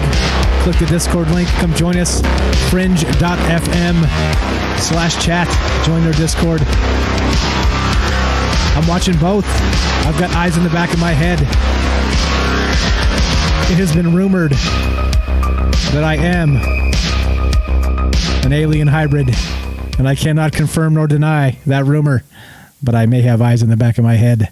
If you want to be part of the show, 702-957-1037, troubleminds.org. Click the Discord link, fringe.fm/chat. Join their Discord, watching both, doing our thing, talking about censorship. And again, a theme of this show. It seems like every week there's a new WTF, just like James said there, Jay that called earlier. There's a new what the hell is going on with this world every single week. It's like, come on, are we literally just trying to outdo ourselves with stupid ideas? Is that what's going on here? How about this? Because I'm railing against this and talking against it, right? Maybe you guys are gaslighted. Maybe I'm that guy. Maybe I'm gaslighting you. Is there anybody out there that thinks the reality czar is a good idea? How about that? That's what we're talking about. You want to be part of the show, 702-957-1037. All right, so that's what we're talking about. So let's go to where are we at time-wise? Got a little bit of time left. Let's do let's see. Okay, so this does harm, all right? This entire notion and sentiment does harm to people. And it's not a funny thing. And again, it's nonpartisan. And so you think in terms of okay, I take that back. You in particular do not, because you're listening to this network and you're listening to this show. And I know this, okay? I know this about you. Because you're not here because otherwise you'd be listening to like Tucker Carlson right now, right? Or Don Lemon, right? Or whatever the heck's going on out there. That's what you would be doing. You wouldn't be spending your time here. So I know it, in some capacity I'm preaching to the choir, and I know you guys have independent minds and independent thoughts. And I appreciate that a lot. But this is why those partisan friends of ours need to be extremely careful, because this will do harm to not just the lefty-righty fight, the blue-red battle that continues. This will be bad for all of us. And I think if they don't realize it, they're going to call for their own destruction, full-throated, cut off their nose to spite their face type of situation. And we're going to be stuck in the middle of this. And I'm sorry, but I don't want to be stuck in the middle of this. Let's find out why this is a bad idea for all of us. Censorship has always been a dirty word in America, but over the past few years it's become increasingly acceptable for tech companies to censor or deplatform prominent people or organizations who hold controversial or unpopular opinions. It all started with Milo Yiannopoulos and Alex Jones, and we all shrugged our shoulders and said, tech companies are private. They can do what they want, right? But of course, it's always a slippery slope. The motivation behind censorship is fear. Fear that unrestricted speech might cause injury, propagate hate speech, or even question the mainstream. The idea that we should be protected from speech that might harm us goes all the way back to Plato, probably much earlier. The principle of free speech is, by historical standards, new. But far from being a fad, freedom of speech is a key component of reason and enlightenment, as well as being a founding principle of the United States. But wait, doesn't the Constitution only stop the government from censoring speech? Private companies can do what they like on their own platforms. You can't force Twitter to host people or ideas it disagrees with, right? That's true. And as our history shows, more government regulation is certainly not the solution, because all regulation does is allow whatever political party is in power to dictate and control your speech. But we also have to face the reality of big tech's historical and ongoing collusion with big government. Big tech long ago partnered with the Obama, Biden, Clinton State Department to lend tools of soft power for regime change in Iran and coup attempts in the Middle East and Ukraine. We see how it is that political power tilts the playing field right now, as media platforms seem to unilaterally target Republican-leaning voices, just as Democrats take full control of the regulatory powers of the legislative and executive branches. Okay, so remember, don't frame this in a lefty-righty context. Frame this in the we're screwed if they take away free speech context. It doesn't matter. It doesn't matter what you believe spiritually, religiously, politically, anything. If you're a spiritual, apolitical, anything, it doesn't matter. Because you are an individual and you have the right to think for yourself. And you have the right to be wrong in those thoughts. You understand? If you haven't noticed, it's a theme of the show. We don't do every show like this, but it's important sometimes when some of these notions come up to talk about them and to think about them and to get your thoughts. Like I said, am I off here? Do you think that we should have a reality czar we check in with? Like I said, like a bad parole officer? that just wants to make sure that you haven't been consuming too much rabbit hole YouTube, if you know what I mean. Yeah. The world's crazy. It's upside down. We are literally living in, I guess, back to the question. Is this that same dystopia I talked about when we started the show? Has it arrived? And now we've passed the point of no return, and we have people calling for things like your realities are. What are they going to do? Like put a put an ankle bracelet on you? I mean, yeah, it's ridiculous. And now this is the thing. Now let me explain real fast why this is not utterly ridiculous that this might get legislated. Because, for example, under normal circumstances, you would assume it would be have to get voted in. It would have to get enough votes. They make it a law, this type of thing. But they have ways around this, right? Like the EPA or like the IRS. So these extra constitutional things they create, right? So maybe they create this office, I don't know, what would you call it? The Ministry of Truth. How sick is that? Let's say they create this office called the Ministry of Truth, and it reports to the executive branch, and so as a result, it kind of gets to run amok and do its own thing. I think that's where we're at. That's where the terrifying stuff starts to happen, because you get crackdowns on thoughts and beliefs, and it's not right. It is not right. I'm telling you. Back to that same argument, and it's one of the most critical arguments there is for free speech. You guys religious? Anybody believe there's a creator of some sort? All right. There's many religions and many gods. What happens when somebody tells you the one you believe in is wrong? What happens? Your reality czar has to shock you back into reality. But once again, don't we all have our own version of reality? Interestingly enough, I was watching this show with my wife. It's called 90 Day Fiancé. Anybody seen this? And the guy in there, he was so he actually, it's like just real brief, it's a show where they meet, and in 90 days they have to get married, right?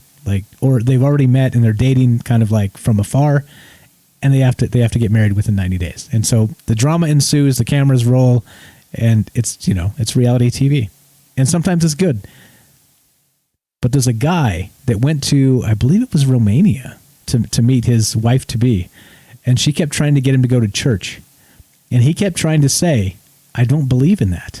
I believe that the aliens were here a long time ago. And this guy was hook, line, and sinker into the Ancient Aliens thing, right? And she was all upset and then put out about it. And, and like she kept trying to get him to go to church, and he kept trying to stay out of church. And it was, you know what I mean? Like, I'm not laughing at other people's misfortune. It's interesting to me that these concepts have become a sort of religion in and of their own, right? This Ancient Aliens type of conversation. And so he was sold. He was sold, like the Zechariah Sitchin and the Anunnaki, and he's all in on that. And so again, like, who am I to tell him he's wrong, or who is anybody to tell him he's wrong? And that's really what we're at, or vice versa, to tell him his wife to be is wrong about wanting him to go to church. You see, like there's so much at stake here that we need to be able to control our own reality, and not have a reality czar suggesting otherwise. Let's go to part 2 of this. Why this harms everybody. Don't think in terms of left and right. It's not the case. Like I said in the beginning, and I will always maintain, human rights are above politics all day, every day. Part 2. Politics corrupts, and politics in cahoots with big business corrupts absolutely. And besides, just because something is legal doesn't mean it's good or healthy. Google may have the right to restrict our search results, but when it does so on ideological or discriminatory grounds, that's something that we should all be concerned about. We'd certainly be upset if tech companies started blocking access to content or deplatforming users based on race, gender, and sexual orientation. Well, ideological diversity is just as important. Free speech is not just about what laws the government can or can't pass. It's a bedrock principle absolutely necessary to a free society. As every therapist will tell you, a marriage can't work without honest communication. Well, the same is true for a country. If we're not able to talk to each other, we can give up any hope of sorting out our differences and increasing tolerance and understanding. Whether censorship is coming from the government or private sector is less important than our attitude toward free speech in general, our willingness to listen to those with whom we disagree. The argument against this is that some ideas are bad, dangerous, or just shouldn't be allowed. Ideas can lead to violence, and trying to stop violence is certainly a noble goal that we can all get behind. But this is where things get tricky. Ideas can be dangerous in the same way that anything useful and important can be dangerous. But the only way to tell whether an idea is good or bad is to listen to it, debate it, and attempt to refute it. But bad ideas need to be challenged. Otherwise, we risk just pushing them underground where they can fester into something much more dangerous than an open dialogue. Right now, most of big tech companies are run by people who lean left, and so most of internet censorship we're seeing is directed against the right wing. But the threat of censorship shouldn't be a partisan issue. Exactly. It is not a partisan issue. Like I said, once they silence one wing, they come for the next, right? And they may do it in slices. They may do it so it seems comfortable and safe because you're shutting the people down you disagree with, but it is not what's really happening here. That is not the case. They will come for all of it because all of it eventually leads back to criticism of the state, does it not? I think that's part of the problem here. And part of why we end up, I think no matter what, I think you give anybody a microphone and say, all right, what do you think we should change about this government? You ask 300 million people, I'm pretty sure you'll get an unbelievable amount of different answers. All right? Maybe have them list their top 3 things or whatever. But it's important. You should be able to decide those top 3 things yourself. You should. Not them, not this reality czar, not whatever reality they want to make you believe. You know what I'm talking about. Just turn on the news. Like I said, I know it's a preacher choir situation, even though it ain't like that. But because you'd be watching Hannity right now, right? You wouldn't be here. That's okay. We need to understand what's actually happening and why this is one of the most important things in the world for people, no matter where you live, no matter what you believe. Because it's the protection of your right to believe what you want to believe. A couple more clips. Let's go. Why this tech censorship is dangerous, not on a partisan basis, but to everybody. The narrowing of acceptable opinion is not a conspiracy against conservatives. It is in fact a much wider assault on any opinion that challenges the mainstream elite, which is made up of both Democrats and conservatives. The same elite that have supported endless wars, coups, and drone attacks in the Middle East. The media can be used in a sense as one of their weapons. The power structures that support pumping billions of dollars into the military-industrial complex and funding a never-ending slush pile of programs throughout the world every year while cutting measly $600 checks for the average working American. This elite power structure is incentivized to keep us fighting each other. Censorship is something that affects all of us, no matter which end of the spectrum you find yourself on. A look back at history shows us this. The Sedition Act of 1918 limited rights to free speech during war, making it a crime to willfully utter, print, write, or publish any disloyal, profane, scurrilous, or abusive language about the form of the government of the United States. President Woodrow Wilson supported it to tamp down opposition to World War I in the draft. The act targeted resistors, pacifists, socialists, and anarchists, and more than 1,000 cases filed by the government resulted in convictions before it was finally repealed in 1920. Eugene V. Debs was an American labor and political leader and 5-time Socialist Party of America candidate for presidency. On June 16, 1918, Debs made an anti-war speech in Canton, Ohio, protesting U.S. involvement in World War I. He was arrested under the Espionage Act of 1917 and convicted, sentenced, and served 10 years in prison and disenfranchised for the rest of his life. During World War II, as part of the 1941 War Powers Act, President Franklin Roosevelt created the Office of Censorship, which issued guidelines for the media to determine for itself if the information being published could be valuable to the enemy. Okay, right? So there are historical precedents for this, and I just don't know. Like it seems like we have amnesia. We have as a human race, we have historical amnesia. I just don't understand. It's like every single time something like this comes up, oh, I know, we'll just add the censorship czar. Like what? Come on, really? The reality czar. No, really? I hate to say it. Like I've said this a couple times recently, and it's true. I hate to say it. Alex Jones was right. He's got a show called InfoWars. He was right. Which I don't know. I don't know if it pains me to say that, but he's entertaining. I guess he's entertaining. But I don't know. What do you guys think? Again, what do you think? One more clip I'm going to play. We're about done here. A couple minutes left. If you want to be part of the show, final thoughts, 702-957-1037. If you want to queue up for the third hour, please do. One more time, troubledminds.org. Click the Discord link. Phone number is right there on top, 702-957-1037. And what's up, Brian? I see there in chat. All kinds of good stuff in chat. Thank you, Rohan, for your help there in trying to figure this out. I'll get it figured out about the iHeart stuff and everything else. But yeah, this is crazy, right? This is crazy. I mean, and this is the thing, right? So if I was 100% confident this was just ridiculous propaganda, I'd skip it. I wouldn't be talking about it. I'd be like, whatever, this is ridiculous propaganda, right? But I don't know. I don't know anymore.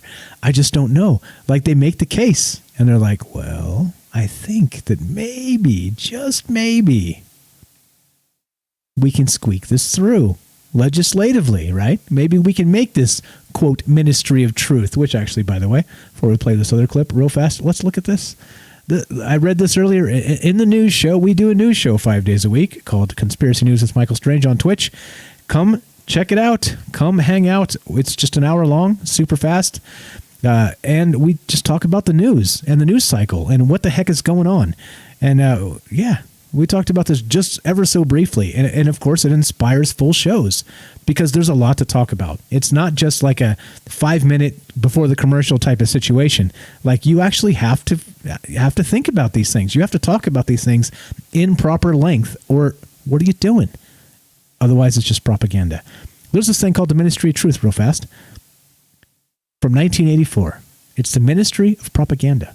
As with the other ministries in the novel, the name Ministry of Truth is a misnomer because, in reality, it serves the opposite.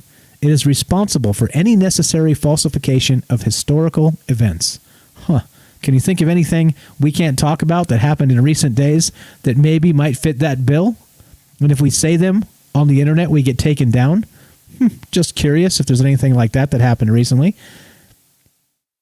This continues, and the irony of this is, I'll tell you in a sec. However, like the other ministries, the name is also apt because it decides what truth is in Oceania. And of course, this is from the fictional novel 1984, George Orwell, dystopian. But I always call Wikipedia the Ministry of Truth. So I'm reading to you what the Ministry of Truth is from the Ministry of Truth. Suckers. Okay, so see, exactly, right? So it is in their interest to take that down. You see? Okay, anyway, the last part here, and then we'll finish this up. Where are we at time-wise? Let's see. Let's look at the clock. Yeah, we're good. All right, let's play this last bit on why censorship is dangerous to not just partisans, it's dangerous to you and the rest of the world. You can look at places all over the damn world right now, and they're not allowed to speak their mind, right? For fear of death. Yeah, it's a real thing. Under voluntary censorship, newspapers did not publish photographs of dead U.S. troops, but kept secret information about plans to drop the atom bomb, and did not write about the president's ill health. U.S. citizens' mail was read and censored as well. In the 1950s, Senator Joseph McCarthy infamously made his personal mission to seek out and destroy any traces of communist thought from the entertainment industry.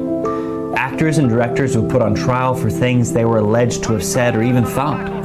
Leftists in Hollywood are forced to keep their political views tightly under wraps lest they be blackballed, driven out of the industry, or even arrested. Given communism's bloody history, one could make the argument defending McCarthy that we are seeing now in defense of Google and Amazon. Dangerous ideas must be suppressed or people will get hurt. But history is rightly condemned. Okay, dangerous ideas must be suppressed or people will get hurt. That's the basis of censorship. I think if you censor the world as it is, I think you're causing more damage and actually adding to the fuel to the fire of all the terrible things that happened in the past. This is not where we need to be. We need to be able to challenge the bad ideas and continue this conversation, because it is a conversation. This is a thing that continues to happen, and there's no resolution in this, because this is a conversation that happened from the very beginning, from the very first time humans could speak. And this will continue, this conversation, to the very end. And that's it. It's as simple as that to me. And whatever conclusions you may reach in the meantime, in your lifetime, in this lifetime, or the past, or the next, or whatever, it almost doesn't matter, as long as the conversation continues. You understand where we're headed with this? This is important to me. You'll see. If you continue to listen to this show, you'll see. This is very, very important. And like I said in the beginning, there's a reason. It's the First Amendment. Not the 5th or the 10th or the 15th or the 80th. It's the first. Like I said, these things are important. And if we're not talking about them in depth, it seems like almost nobody is.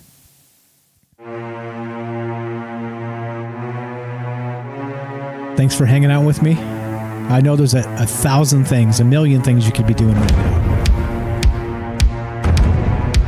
It does mean a lot.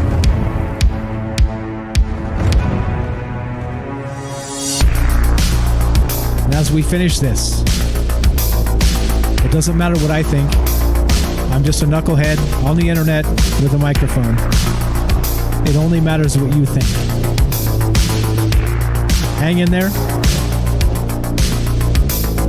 Don't let the media get you down.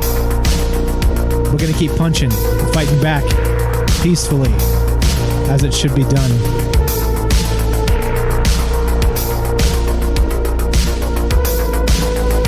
Thanks for hanging with us. This has been Troubled Minds. I'm Michael Strange. Be sure, be strong, be true. Stay tuned for Joe Roop, Lighting the Void. Thank you for listening. From our Troubled Minds to yours, have a great night.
right. Welcome back to Troubled Minds. I'm your host, Michael Strange. This is the show where we talk about all the things we're not allowed to talk about. And you know what that means. Aliens, the conspiracy, the paranormal. We're off the radio now. So if you want to call in and let your hair down and talk about some ridiculous stuff, then let's do this. Let's go back to this phone call. What's up, Jay? You're on Troubled Minds with Mike. How you doing, buddy? Let your hair down, buddy. Let the F-bombs fly. How are you? How are you, my man? No, I'm trying to help you out on the air. I'm trying to practice. I appreciate it. Good idea. Keep my tongue, you know. I appreciate it. But, wow, dude. I mean, the last couple of days driving back home in the car, listening to your show and stuff like that, the 6 o'clock show here, New York, it's, come on. Really, we'll quote the president. Come on, man. Every day? Well, it's dumb. Crazy. Yeah. You know what's even more insane about the media? We make jokes that who's got what? It's almost like you should set out a pool every day. Today's going to be the day that they finally do the crap where they stop chemtrailing the skies from the old 50s tinfoil hats guy. And we're going to see that there's a giant city floating up there. I have a feeling that this BS has been going on for like day one. Yeah, no, you're right. Like I said, I meant this. This same conversation has been going on since the very beginning, since people could talk, right? Imagine the first group of people to figure out how to talk, right? I'll bet you the people that were jealous that they could talk were like looking to take them out. You know what I mean? It's the same damn conversation that's been going on forever. It has been. Instead of learning witchcraft, right? Right? Witchcraft, you can talk. Yeah. You understand, right? You can communicate. Well, you think about it. The printing press. I mean, God. We're repeating history here. It's like once the printing press came out. Yeah, I'm with you. Can you hear me? Can you hear me? Okay, all right. I just, they used to smelt down lead so people could print letters to type out their papers, man. They had a little acetylene torch in their workshop, and they melt the lead down so they could make the ink and give everybody lead poisoning. They wonder why nobody could do math. I mean, it's been going on forever. Never. We're pawns. We're nobodies. But then when we do something like they did with GameStop, God love them, a bunch of little kids sitting around with one rich guy saying, "Hey, why don't you kids try this?" It was not even a rich guy. And they did it. They made a bunch of money. Yeah, they made a bunch. Well, and a lot of them lost a bunch of money too. It remains to be seen because they haven't sold yet. But anyway, it dropped. It really dropped. It really did drop. I haven't been paying attention. I follow that too. The crypto thing on the other thing on the Discord. I pay attention, But I think we have to. It's just. I think that's the thing is we're so all involved in our telephones and our stupid job, and you go to work in the pandemic and you wear a mask and you don't talk to anybody and you don't go to church and you don't do this and you don't do that because you don't want to spread the virus. It only kills 0.9 of us. It's whoa. Wait. There's something else going on. Okay. I was gonna say you got to watch what you say, man. You got to watch what you say. I'm sorry. Yeah, I'm just saying, right? Like then we're going back into the censorship thing now. Yeah, of course. We went a whole full circle there. The wheel went all the way around to the beginning. Exactly. Now we're at the point where, okay, so we're thinking about all these things. Okay, all the chemtrails that they were talking about in the 60s and the 70s and the hippies. And okay, well, yeah, they really were real. Bill Gates is putting his little micro thingies out over Sweden right now to reflect the sun back out there. Right. Yeah. It's just the farmland, the seeds. There's no seed. The seed market is out of hand right now. If you want seeds right now and you're a farmer, you're paying premium. Really? I didn't know that. It doesn't surprise me, though. Even more, yeah. It really doesn't surprise me. Farm Report, 5 o'clock in Sunday mornings. But I live in farmland, so, is the guy who wants me to build him a barn next summer really going to be able to have the money to do it or not? Or should I be more interested into the guy who's turning office building into low-income housing? Whose bid am I going to put more effort into? Yeah. I'm a carpenter. Yeah. I'm aware. The same as Jesus. We've discussed this. It makes you a fine man. I'm not Jesus. I'm far from him. I'll tell you. I know. I'm far from. We're mortal. All right. So back to I got dropped off the air for an F-bomb. So yeah, you did. I probably wouldn't happen to Jesus. You did.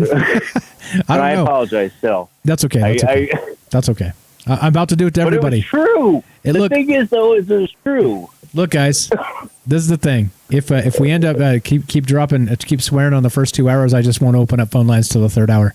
Simple as that. So it's up to you. It's up to you guys. Well, I'm trying to do it in the third hour, not dropping any of them at all. Yeah. Because there you go. I like the fact that your show is a collective. Yeah, there's a lot of people. There's a lot of people. Like I said, funeral director that calls up there every once in a while. Joe from Florida. I'm horrible at names. Yes, Joe from Florida. I'm sorry, Joe, I didn't remember your name. I'm horrible with names. That's why I'm a carpenter. But articulate. And he does his best. Even, he wants to, but he doesn't. Because it makes it sound more unintelligent. When you curse. When people you curse. think differently Joe's curse. Yeah. Joe's an old friend of the show. Especially when you're trying to get your point across to a liberal or something like that, and you're dropping the F-bombs and the GDs and everything else like that. If you're trying to get your point across to anybody, and you're cursing like a sailor, you look like an idiot, right? I think that's the Well, I mean, I'm a carpenter. When you hit your hand with a hammer, you come out with ones that haven't been made up yet. I got. My mom listens from time to time. I'm gonna tell a baby story about me. This is funny. So, my grandfather, the one that had the Bigfoot story, he was. They were building a house, and I was there. I was a baby, and I think I was like 1.5 or 2 or something like that. So I was, kind of barely walking and moving around, like little babies do. And so they gave me a hammer and a block of wood, like a little tiny block of wood with a nail already stuck in it, right? So I basically was, little baby sitting down trying to pick up the hammer and hit the nail, like all the grown men were doing around me, right? So they put me, in a safe spot. I wasn't in any danger, but I was just whacking on this nail. And after sitting there for 30 minutes or so, eventually I started whacking on the nail and I'd miss it. And then I'd throw the hammer and go, son of a bitch, because I was copying them. There you go. We are off the air. We are off the air. Yes, we are. But right, there you go. Oh, it's a pleasure to talk to you. Really, I feel like I found a kindred spirit with you, man. It's just like, I really want to be able to come out and just hit it with both barrels, but one of the conversations we had probably about, I don't know, it was probably a month ago or something like that. And he goes, hey, buddy, hate to break it to you, but you're already on the list. If you're worried about being on the list, you're listening to the show, you like me on Facebook, you're on the list. Yeah, no, on a list. I don't know if there's there's like the list, but there's definitely several lists. So that's fine.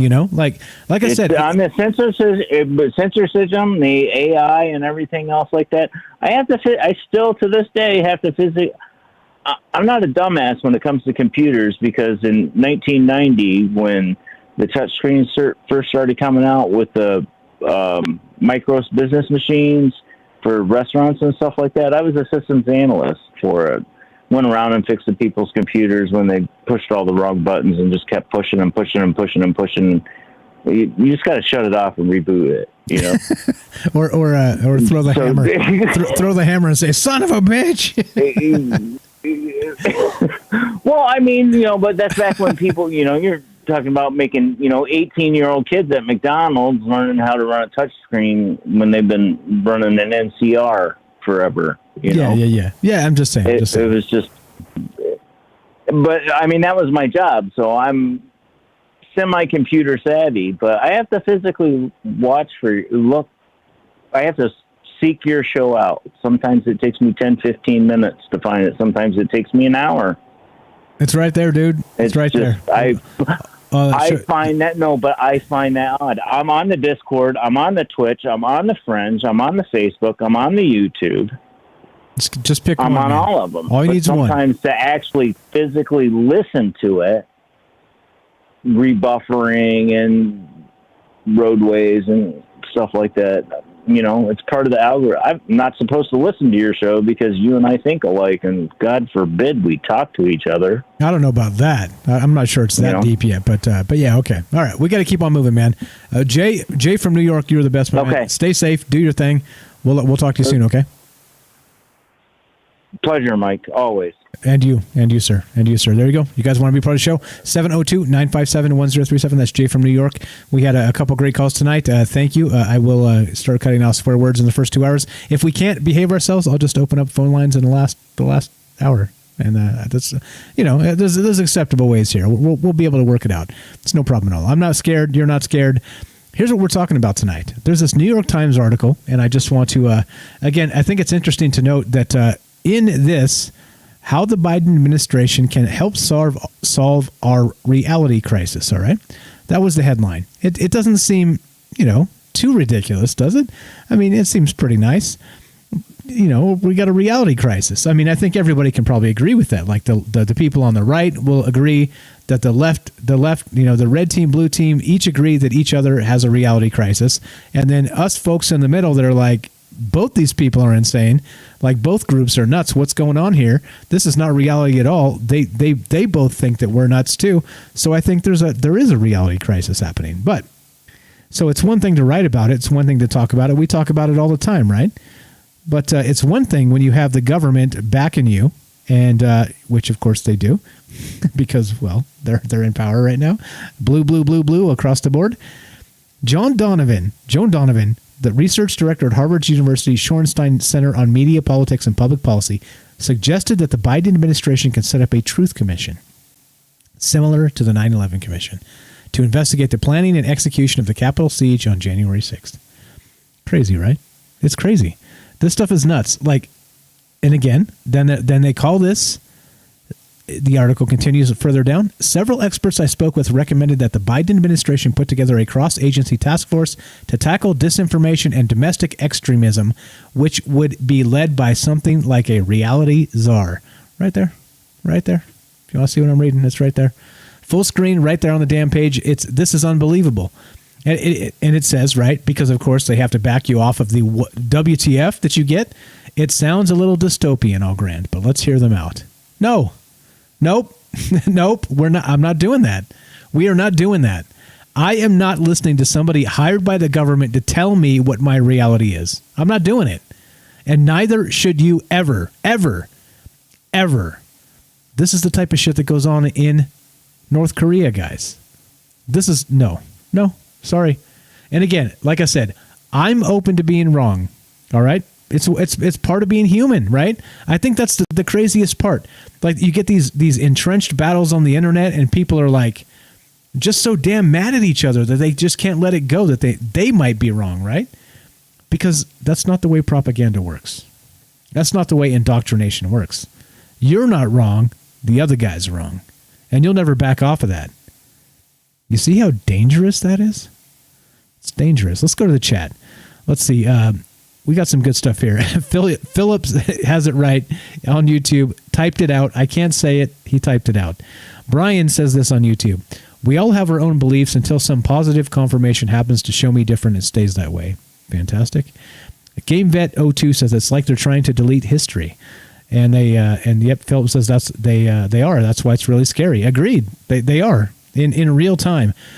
Brian says they've been doing that for years in the UK. Left-wing government introducing laws that allow non-indigenous people into power that want to make us a third world country with their culture. Okay, so I'm reading somebody else's chat, so before everybody jumps down my throat and calls me all kinds of names, yeah, I mean, it's hard to say, right? I don't know. I don't live in the UK. I don't know. I cannot confirm or deny that, but this stuff's crazy. Sean, what's up, says Australia is getting bad for censorship. Yeah, they are. And think about it, right? Now, this is the worst part. Like, a bunch of these Western countries are the ones that are actually freaking out. Like, they're the ones that are like, so like, the ones that have always been dictatorships are like, they've been censoring information forever. It's like the way they roll. It's just business as usual for them. But when we get into these situations where these supposedly free societies start censoring things, there's a problem.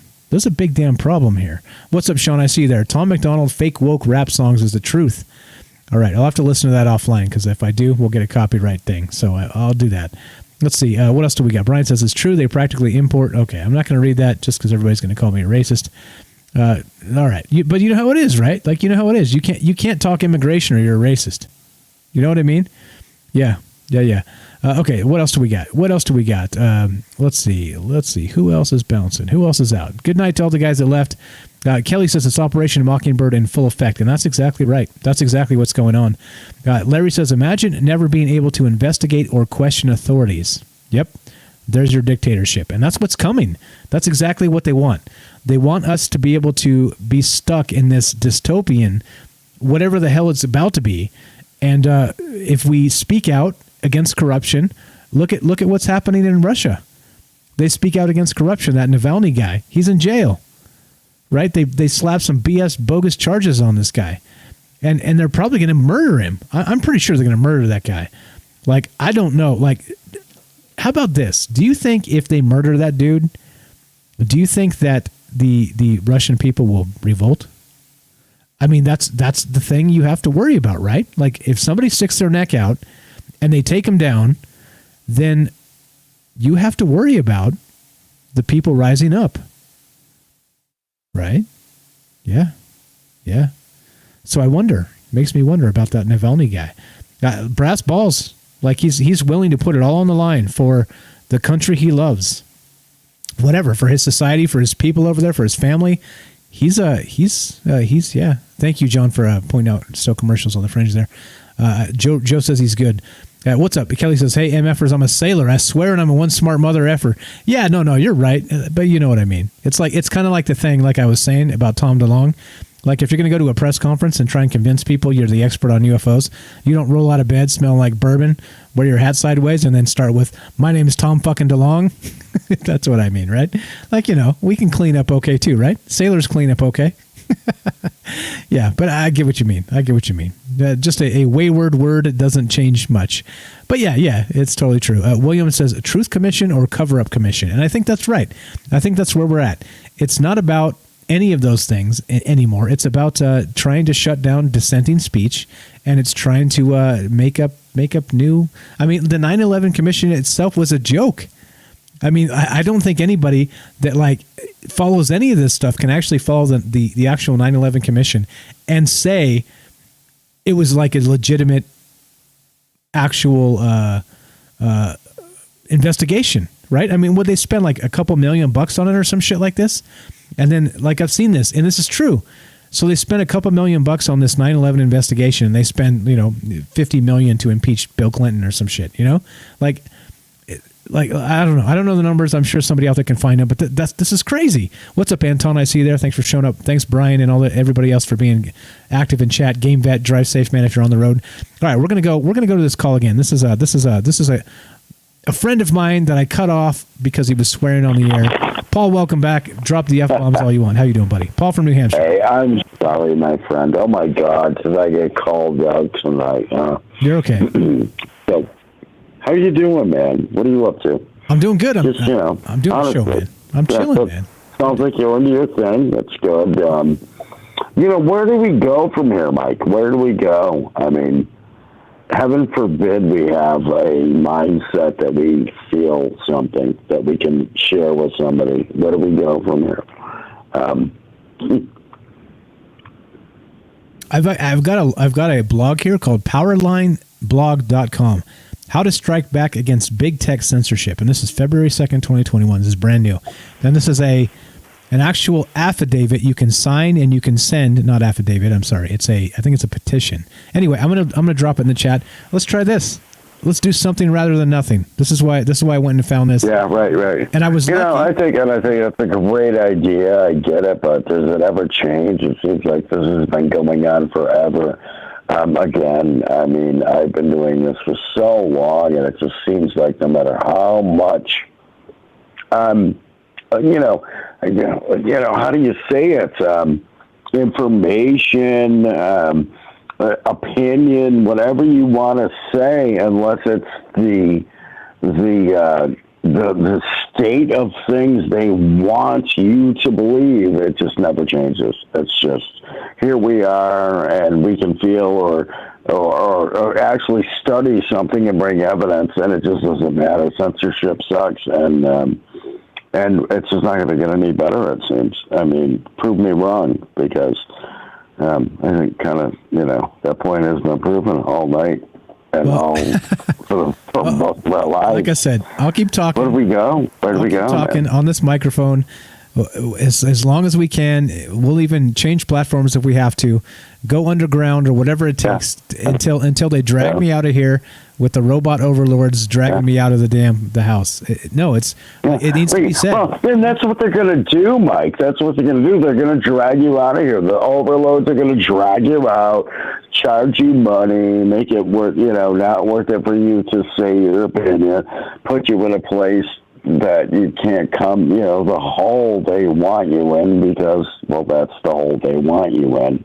It doesn't seem. Let's talk about this. I know I've listened to your radio show for quite a while, and especially where you're going lately. I love it. But let's do common math here. How many trillions of dollars is the government putting out to stimulus packages and fighting about it, and then some of them come, and that's only $618 billion. Let's do the math. There's 350 million people in the United States. Even if every one of the coronavirus vaccines costed $1 million a piece, we could have had everybody in this country immunized.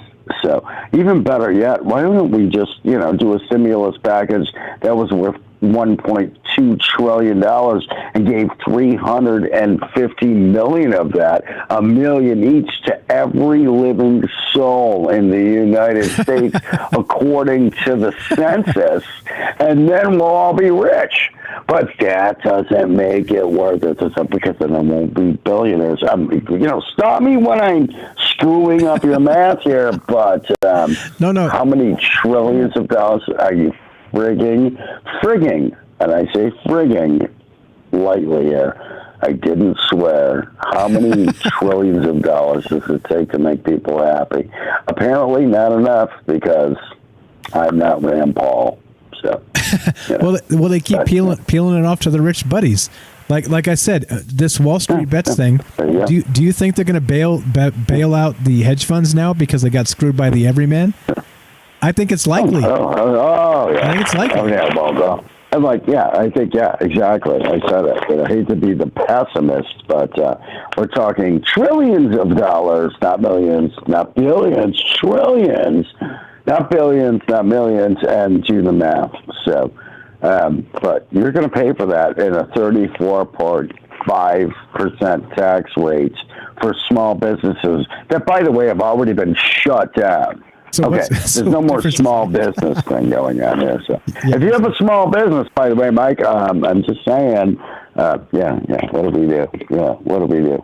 What do we, try and paint my house? It's $50 a gallon for Benjamin Moore. Anybody who want me to paint your house? I get $15 an hour now because I've been painting houses my whole life for $15 an hour, but now everybody gets $15 an hour.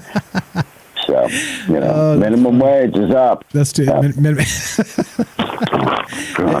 how do you not laugh at this? Yeah. The funny thing, Mike, it's not funny. I know, it's not funny. I mean, we have to laugh at it. But is it really? Is this where we're going here? Oh, my God. I mean, we all said this was coming. But we were all, terrorists and, anti-government and anti-AOC people because she's brown and I'm white. Well, I don't know what color I am, but I know one thing. I'll take $1 million if you want to write out a check out of that $1.6 trillion you're trying to pull off while I dumb. Hey, Paul, if somebody gave me $1 million, I would change that to assets lickety-split because I'm not sure how long it would be $1 million anymore. But yeah. So where do we go, Mike? What is this? Does this ever end? Is it going to? No, I don't think so. Especially now, we literally have the Great Reset coming. Like it's almost like they set this up. Yeah, exactly. Like I don't want to call it the pandemic or any of those things, right? So the censors that are listening. What do you want to call it? Like you said, no. So you might as well call it what it really is, and that the next flood. Hey, are you eating a bag of chips? What's going on with that bag of thing rustling over there? No, that was my Chex Mix, sorry. That was my Chex All right. Mix. I'm No, letting you it's know the we can flood, hear dude. It's time for the flood. It's time for the flood. thin the herd. It's time to put everybody in their place. It's time to, Georgia let's say, Guidestones. reality here. Where are we going? Old people are dying, and we're going to be, Kumo is the new Bible writer. There we go. We got some Italian dude running New York. I thought the mafia died years ago with Al Capone, but apparently it didn't. Because now we have Joe Biden running our country. So, we'll just take him out back behind the frickin' school. Whoa, Frickin' school. Whoa. I said frickin'. No. You're about beat to him up. No, we can't. You're about to imply violence. Can't do that, can we can't. No, we don't do that. We don't do that. My grandfather used to call it the giggle weeds. He said we take him out in the giggle weeds. Oh, okay. There you go. That's what it is. Yeah, we need okay. code. Little See, Twitch. Remember, who was the last guy that got caught for that? The Twitch. Who was it? The running back there from Minnesota. A big football fan, but a gambler. Who would have thunk? Oh, Adrian Peterson. Adrian Peterson. Yeah. And what happens? Put a Twitch on the kid and teach him right. Well, apparently it's only good if you're a millionaire. So we'll just take him to the giggle weeds. On the giggle weeds. It just never ends. There you go. Paul, you're the best. How do we get here? How do we get here too? Was it that were people that stupid that they finally fell into this path of I'm going to watch Big Bang Theory and laugh at some smart people because they're all geeks, and maybe we have a new word for that now too. I don't know, but and by the way, I love that show. It's like Three's Company back in the day. Who was the other guy? Sanford and Son. Yeah. There you go. There you go. We're showing our age, bro. All right. Because we all live in a junkyard. Paul from New Hampshire, plug your channel. We got to keep moving, brother. Hey guys, Paul here, New Hampshire UFO hunter. Give Mike some love because he always gives me some, and apparently this guy knows what he's talking about. Stick true and hold your head high. What can I say? It's not getting better anytime soon by the way things are going, and I think Mike will probably agree with me on that. But anyways, Paul here, New Hampshire UFO hunter. Thanks again, Mike Strange from Little Green Men and Troubled Minds Radio. You guys are the best. Thanks, bro. Have a great night. Paul from New Hampshire UFO hunter. Simple as that. You want to be on the show? 702-957-1037. It's kind of like I think maybe I'm kind of liking maybe we just wait till the third hour and just take calls. If you want to be on the show, we got time for you. We've got 30 minutes left or so. 702-957-1037, and just jump in the Discord. What do you think about this? Again, am I overreacting? It's okay if you think I'm overreacting. It's fine, but do we have a reality crisis? I think probably many of us agree with that. If you don't, that's okay. Again, we're not. This is not the gaslighting show. I'm not going to scream at you until you believe what I tell you to believe. It's not that. Think for yourself. Do we really have a reality crisis? And if we do, how can it be solved? I think that's probably the pertinent thing here, right? Is it the marketplace of ideas where the bad ideas actually lose out eventually and disappear? And you can't kill them. I mean, you can't kill. If people are stuck to a bad idea.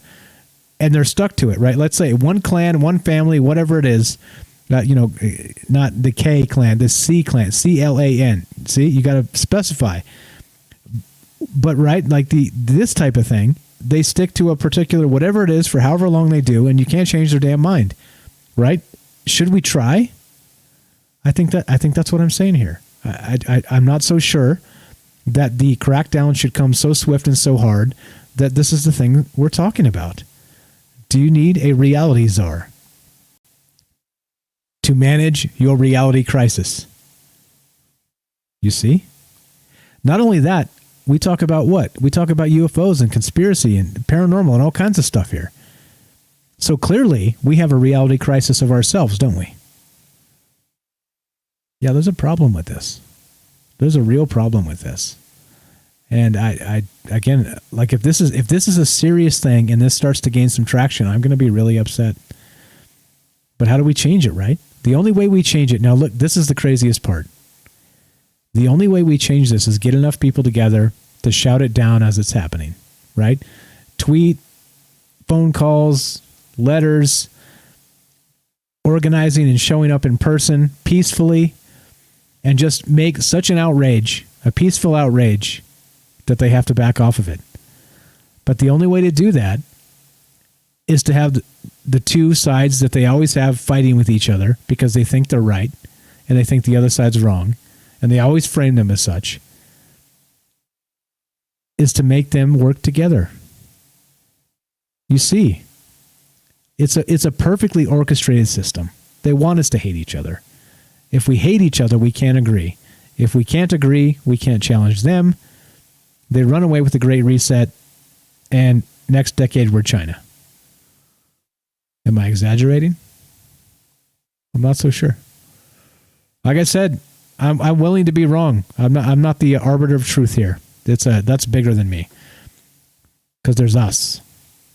702-957-1037. Click the Discord link. Troubleminds.org. You tell me. How off am I? Got a couple more clips to play. Let's play some of this. How about Alex Jones? He may be America's best-known conspiracy theorist, but this week, Alex Jones's content will be a little harder to find. That's because iTunes, Facebook, Spotify, and YouTube all removed his audio and video material from their platforms, saying Jones violated their policies on hate speech. The NewsHour's PJ Tobia has more.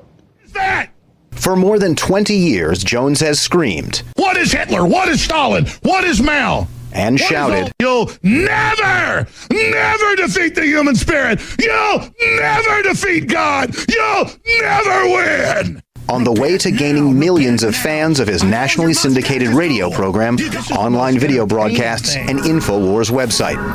With his slogan, "There's a war on for your mind," Jones specializes in conspiracy theories.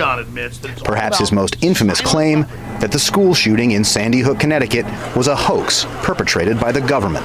Sandy Hook is a synthetic, completely fake, with actors, in my view, manufactured. Victims' families have sued Jones for defamation. He's long supported President Trump, who appeared on one of his programs as a candidate in December of 2015. Your reputation's amazing. I will not let you down. You will be very, very impressed, I hope. And I think we'll be speaking a lot. Jones's media operation is funded in part through sales at his InfoWars store. I'm doing free shipping on everything, whether it's one Hillary for Prison shirt or a Bill Clinton rape shirt. He combines his sales pitch for nutritional supplements with political ideology. On record to be some of the best shots we've got at countering and blocking the globalist operations. So again, am I a beach body? No. Am I Tarzan? No. Am I, some Olympic swimmer? No. The point is, I'm a big guy. You got to admit, whether you like Alex Jones or not, the dude is entertaining. It makes me laugh. Like when he's like, it's especially great when he's freaking out, right? When he's like shaking his arms in the air and screaming at the, howling at the moon. It's funny. It's really funny. I think it's funny. Part 2, Alex Jones. This morning, Jones broadcasted a Periscope message in response to his being kicked off the social media platforms. They disappeared me. Like I've been airbrushed out of, those old Soviet photos with Stalin, and as he killed each person, he had them airbrushed out. I mean, if this isn't 1984, baby, I don't know what is. Jones has spawned hundreds of imitators, mostly right-wing, anti-government conspiracy theorists, peddling merchandise and the real story the government doesn't want you to know about. Love him or hate him, Alex is like the canary in the coal mine, and these big tech companies conspiring together to deplatform him on the same day changes everything. Aside from his website, Jones's radio show is syndicated to over 160 stations nationwide. Despite Jones's ban from YouTube and the resulting loss of over 2 million subscribers on the platform, InfoWars contributors remain a presence on YouTube and Facebook. There are still many platforms for Alex Jones to wage what he sees as a war for American minds. For the PBS NewsHour, I'm PJ Tobia. We take a closer look now at the growing pushback against Alex Jones with Larissa Lidsky. She's the dean of the University of Missouri School of Law and has been following these moves and other legal actions against Alex Jones. Dean Lidsky, thank you very much for being here. All of these social media platforms are taking Alex Jones off their sites, and they're arguing that he violates their hate speech rules. I wonder what your reaction to that is. There are two things really that need to be understood. One is the First Amendment only protects citizens against restrictions on their speech by the government and government actors. And platforms like Facebook or Google are not government actors. So the First Amendment simply does not speak to their conduct. Okay, you see? This is exactly the point. So they're doing an end around. They're using the technocrats to silence speech when they know this is a digital world. This needs to be changed.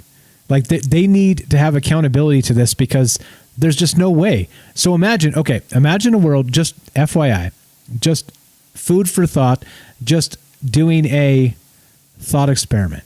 Imagine a world where all of the dissenting thought on the internet was censored. Every single thing they didn't want out there was banned. Boop. They pushed the button. Banned. Imagine. Do you think they win? I think it's the dumbest thing ever. The harder you push, eventually the harder the pushback comes. And like I said, and I don't want to be violent, and I'm not advocating violence, but like I said, what happens in Russia if they execute that Navalny guy? What do you think happens? Do those people rise up and say, oh, hell no? This guy was calling out corruption, and they went and got him. What do you think happens? I think that's part of the problem, right? Part of their problem. Because there's too many people. There's too many guns in this country. I'm talking about America. America. There's too many guns. And that's why the First Amendment is the first, number one. And that's why the Second Amendment is the number two. Because when you start to censor people's voices, the world over, you got a problem, don't you? So let's see. I'll be watching Russia closely because I don't know. I don't know if they're at that breaking point. I don't live there. I'm not in touch with that culture, clearly. I think you'd have to be have family there or have lived there once or be able to follow their news directly or whatever else, right? Like you have to have a close tie and connection to their ways and their people. And it's okay. I don't hate Russians. The Russians deserve freedom just like everybody else does. But so do we. And just because we have a little more of it than China or Russia or somebody else, it doesn't mean we should backtrack it. It means they should upgrade theirs. You see? Yeah, that's what's up. Alex Jones, hopefully he shouts more in these clips. Now, the reason I'm bringing up Alex Jones is because they deleted him from the internet. And not only that, so they dropped his reach. He got taken off Spotify. He had a huge following. Taken off Facebook, YouTube, taken off all the places, right? Twitter. They banned the shit out of him. But then, what happened? He built his own platform. Banned.video. Infowars.com, right? And you could go directly there and find the information. Yeah, right? That's what happens. This is what they're going to do. So think about it. As the people grow large enough to have their own platforms, they're going to run them off into these situations and make these platforms splinter. And they're going to have all these different splinter factions that they're going to have to go after in a different way. Because they've run them off of YouTube and Facebook and everywhere else, and then what? You see? This is something that doesn't end. The other thing that people sometimes misunderstand is that hate speech itself is not a legal category, although it may overlap with things like true threats or defamation that are legal categories. And so the government cannot broadly restrict anything that it might label hate speech, but platforms can if they wish to. Twitter CEO, as we saw, Jack Dorsey, the CEO of the company, said he's taking the opposite approach. They're not banning Alex Jones. He wrote, "We didn't suspend Alex Jones or InfoWars yesterday. We know that's hard for many, but the reason is simple. He hasn't violated our rules. We'll enforce if he does." And as you're saying, that is absolutely within Twitter's right. It is absolutely within Twitter's rights, and it's also within user rights to put pressure on Twitter for that. But Jack Dorsey this morning in a tweet said that what he expects to happen is for journalists and others to counteract Alex Jones' falsehood with true factual information and to drown out his hateful and distorted speech with the true factual information that they find. So when Alex Jones and his supporters argue that this is just outright censorship, you say they may feel that they're being censored, but there really is no standing that he has to argue legally that he's being censored. Yes, censorship is a legal term for when the government restricts your speech, and he's not being censored. There's a lot of people calling for the platforms to take him down, but that doesn't count as legal censorship. You see? You see how they get around it. It does not count as legal censorship unless the government does it. So basically, right, we get all these like backdoor deals, like, you know, we've all seen the X-Files with the people in the dark rooms smoking cigars, and they're making the policy, right? The deep state, right? Whatever you want to call it, the swamp, whoever it is, the people that actually run this joint. And you saw, for example, when Donald Trump became president, they stood up. The media stood up and bristled. The deep state stood up and bristled. There were whistleblowers. Now, let me ask you this. In the first 100 days of Biden's presidency, do we expect a call to leak, a transcript of a call to a foreign leader? Do we expect that to happen during Biden's presidency? Of course not. Because they're on his side. Because he defers to the people that tell him what to do. You see? Now, whatever you think about Donald Trump, he's a blustering orange man. All right? He says what he thinks, and he was stubborn. Fine. Whatever. He didn't start any new wars. He tried to withdraw troops, and they lied to him. I mean, there's some good things he tried to do and did, but nobody will give him credit for it because he's the orange man, and it's bad. You understand? Like, we've lost it. We've lost the thread. When we can't even think in terms of good and bad anymore, it's only good and bad by the person or by the party. This is 1984. I think maybe when we started the show, I asked the question, maybe the dystopia that we're looking forward to in a bad way actually has arrived. Because like Ryan Gable said, if you guys don't know Ryan Gable from the Fringe FM, listen to that guy. He's good. He's good. He said, and this is fantastic, and I agree, that Donald Trump was 4 years of hate. You guys ever seen 1984, read the book? They had this thing called 2 minutes of hate, where they would get together and they would throw things at the screen and they would show you a man named Emmanuel Goldstein. And he was the enemy. And it was 2 minutes, everybody get together, and they would rage and hate and scream. Well, we saw that with Donald Trump.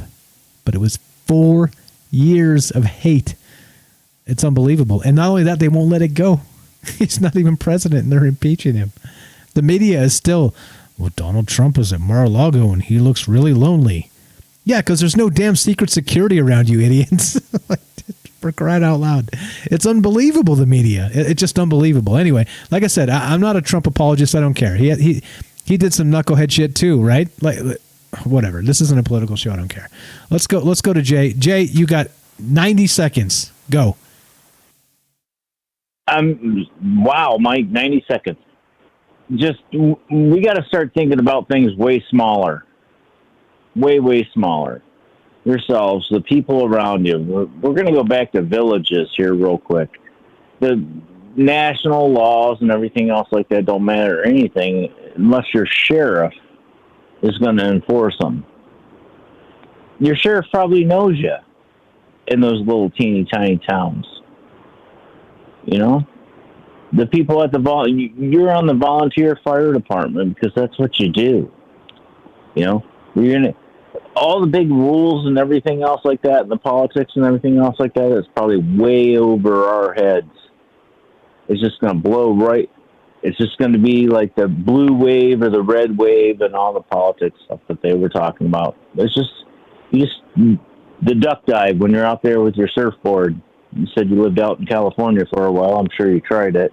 You got to push the front of your surfboard down when the waves come when you're paddling out, so you get up underneath of it, out to the other side. And then you hang out with your friends there and watch for the next set of 3 to come in and pick the one you want. And just try to roll with it, and we'll be here after all of it's done. Yeah, the Earth. There's the not Earth a persists. question about it. After, dude, the people will too. I mean, it might not be me or you. I don't know about that. There will be people here. After the Earth shrugs us off like a bad case of fleas, I'm not so sure. The Earth will persist. The rest of us, I don't know. It remains unclear. Jay, thanks for the call. Well, I mean, my half a dozen or so, you know. Yeah. I'm going to keep going, man. Hey, This is the thing. Do me a favor. Take some notes about what you want to say. Stay on topic. 1 phone call, please.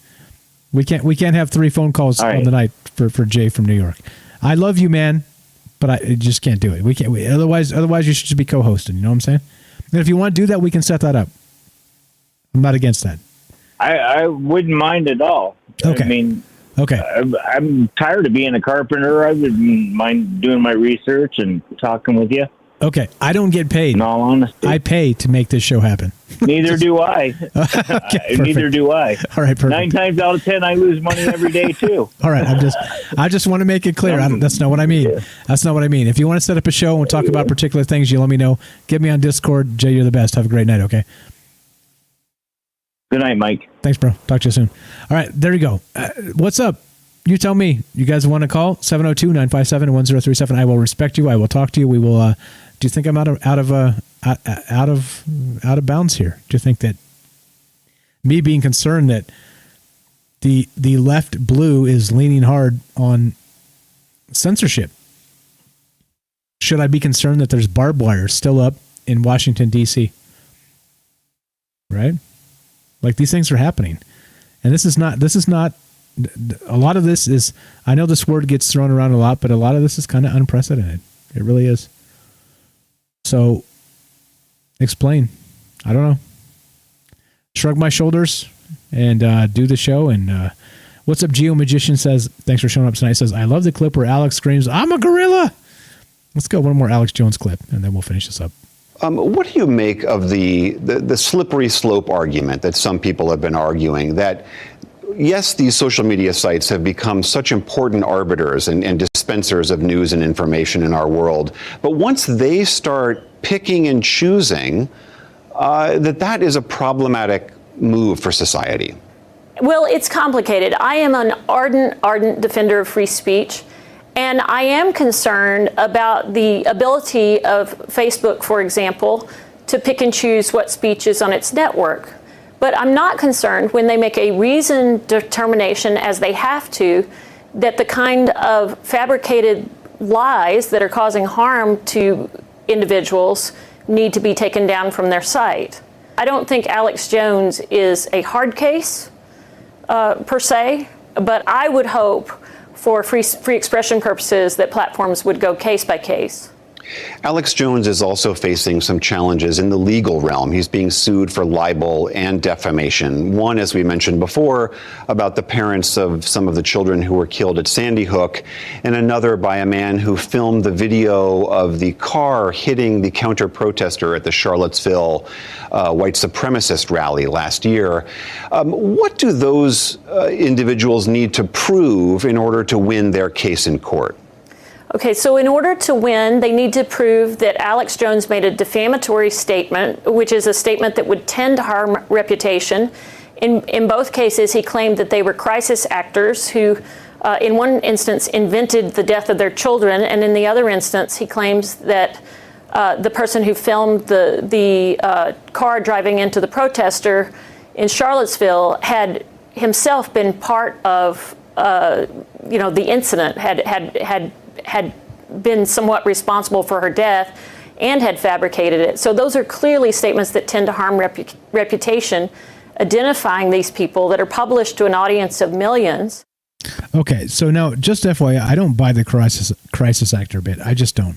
I don't think it's many times relevant. So, like, the government does their things, and sometimes they have what do they call them? Gain of function exercises, things like this. And they have military doing these things, right? I don't know. Like we've seen recently these things pop up in recently Vegas, Las Vegas Craigslist, where it says they're hiring these people to do these things, right? And there, it's like, oh, we're gonna fake a alien invasion or a mass shooting, and you're gonna be like a witness, and you're gonna get fake treated by the first responders, and we're training them, right? I don't know. Like I don't know if these things actually happen, because it seems like these are being planted, right? Like if anybody's been a part of these and have actually been hired, I'd love to hear from you, right? Again, like this is why an open line and an open mind is a critically important thing.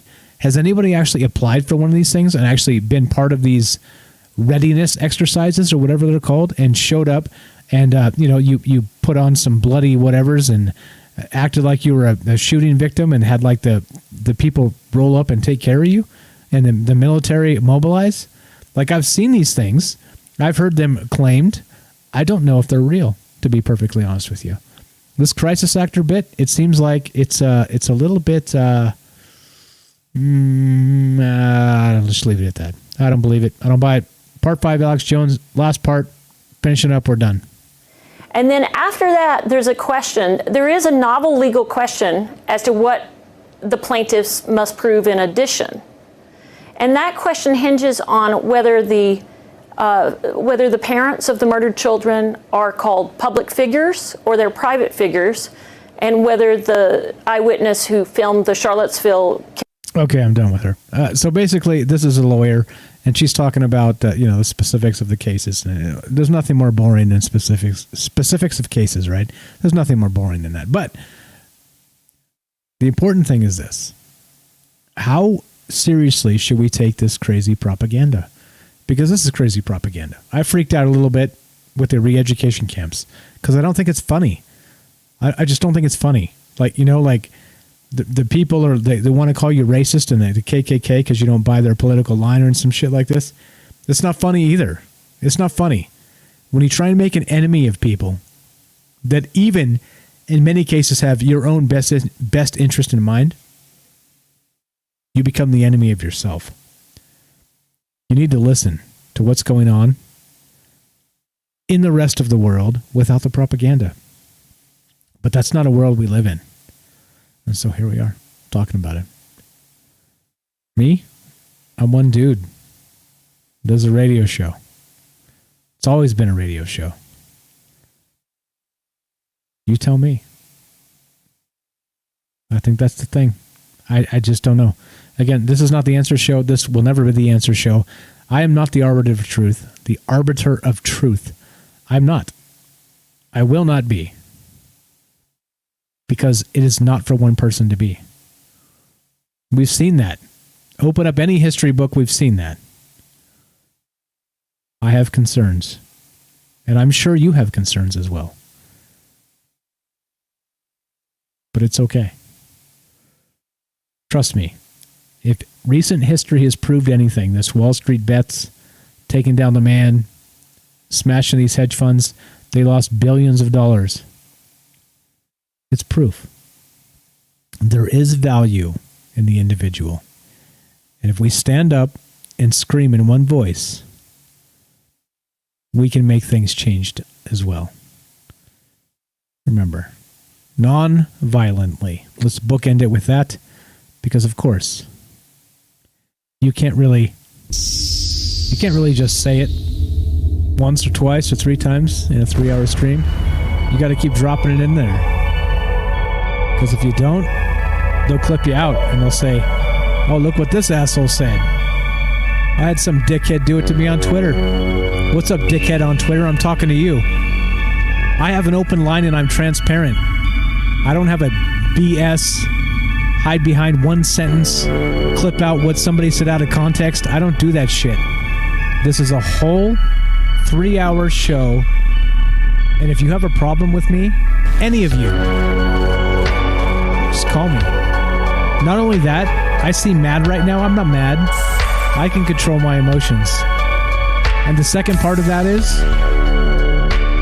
if you call and disagree, I promise you, I'll respect you. And when you hang up the phone, I'll still consider you an ally because you had the courage to actually have a conversation and not hide behind your keyboard like a bunch of these little babies on Twitter. Yeah, I'm talking to you, babies on Twitter. Talking to you babies in the YouTube comments. I'm not even mad because I don't really get that many haters, but I'm just saying. Everybody wants to drop some hate in like 9 words. Mike, you don't know what you're talking about. Use your brain. Oh yeah? Why don't you call me? Because they won't. Because they're scared. You guys are the best. What's up? What's up? What's up, Anton? What's up, Many Subjects? What's up, everybody else? I'm not even mad. I'm putting on an act. I'm an actor here. That was my Alex Jones routine. Look. This is Troubled Minds, and these are the things we talk about. Because if we don't, who will? That's really what this is about. We won't. Again, I'm gonna do one deep like this every week where we talk about some sort of human rights and like this. Okay. Tomorrow I won't do this. We'll do something like I said, aliens or something a little more fun. We're gonna mix it up. We're not gonna do the same shit all the time. This is not a political talk show. This is a talk show about human rights. You see what I did there? Human rights transcends politics, and everybody who disagrees with me, 702-957-1037. Let's have a talk. You guys are the best. Thanks for hanging out. Thanks for being here. Everybody else in the chat, everybody that's supporting the show on Twitch, thank you all. Thank you all for all that. Listen, if you want to help, go listen to Joe Roop. He's on Twitch. Sorry, he's on fringe.fm right now. Let's boost that network up. I'm gonna log off here and I'm gonna turn on Joe Roop on fringe.fm. You can find him on TalkStream live radio in many places. Let's help boost that up. Let's get this going. Thanks for hanging out. Thanks for dealing with me. I know I can be a curmudgeon asshole sometimes, but guess what? Somebody needs to be once in a while. Thanks for hanging out. You're listening to Troubled Minds. I'm Michael Strange. I'm me, you're you, and together I believe we can make a change. Be sure, be strong, be true. Thanks for listening. From our Troubled Minds to yours, have a great night.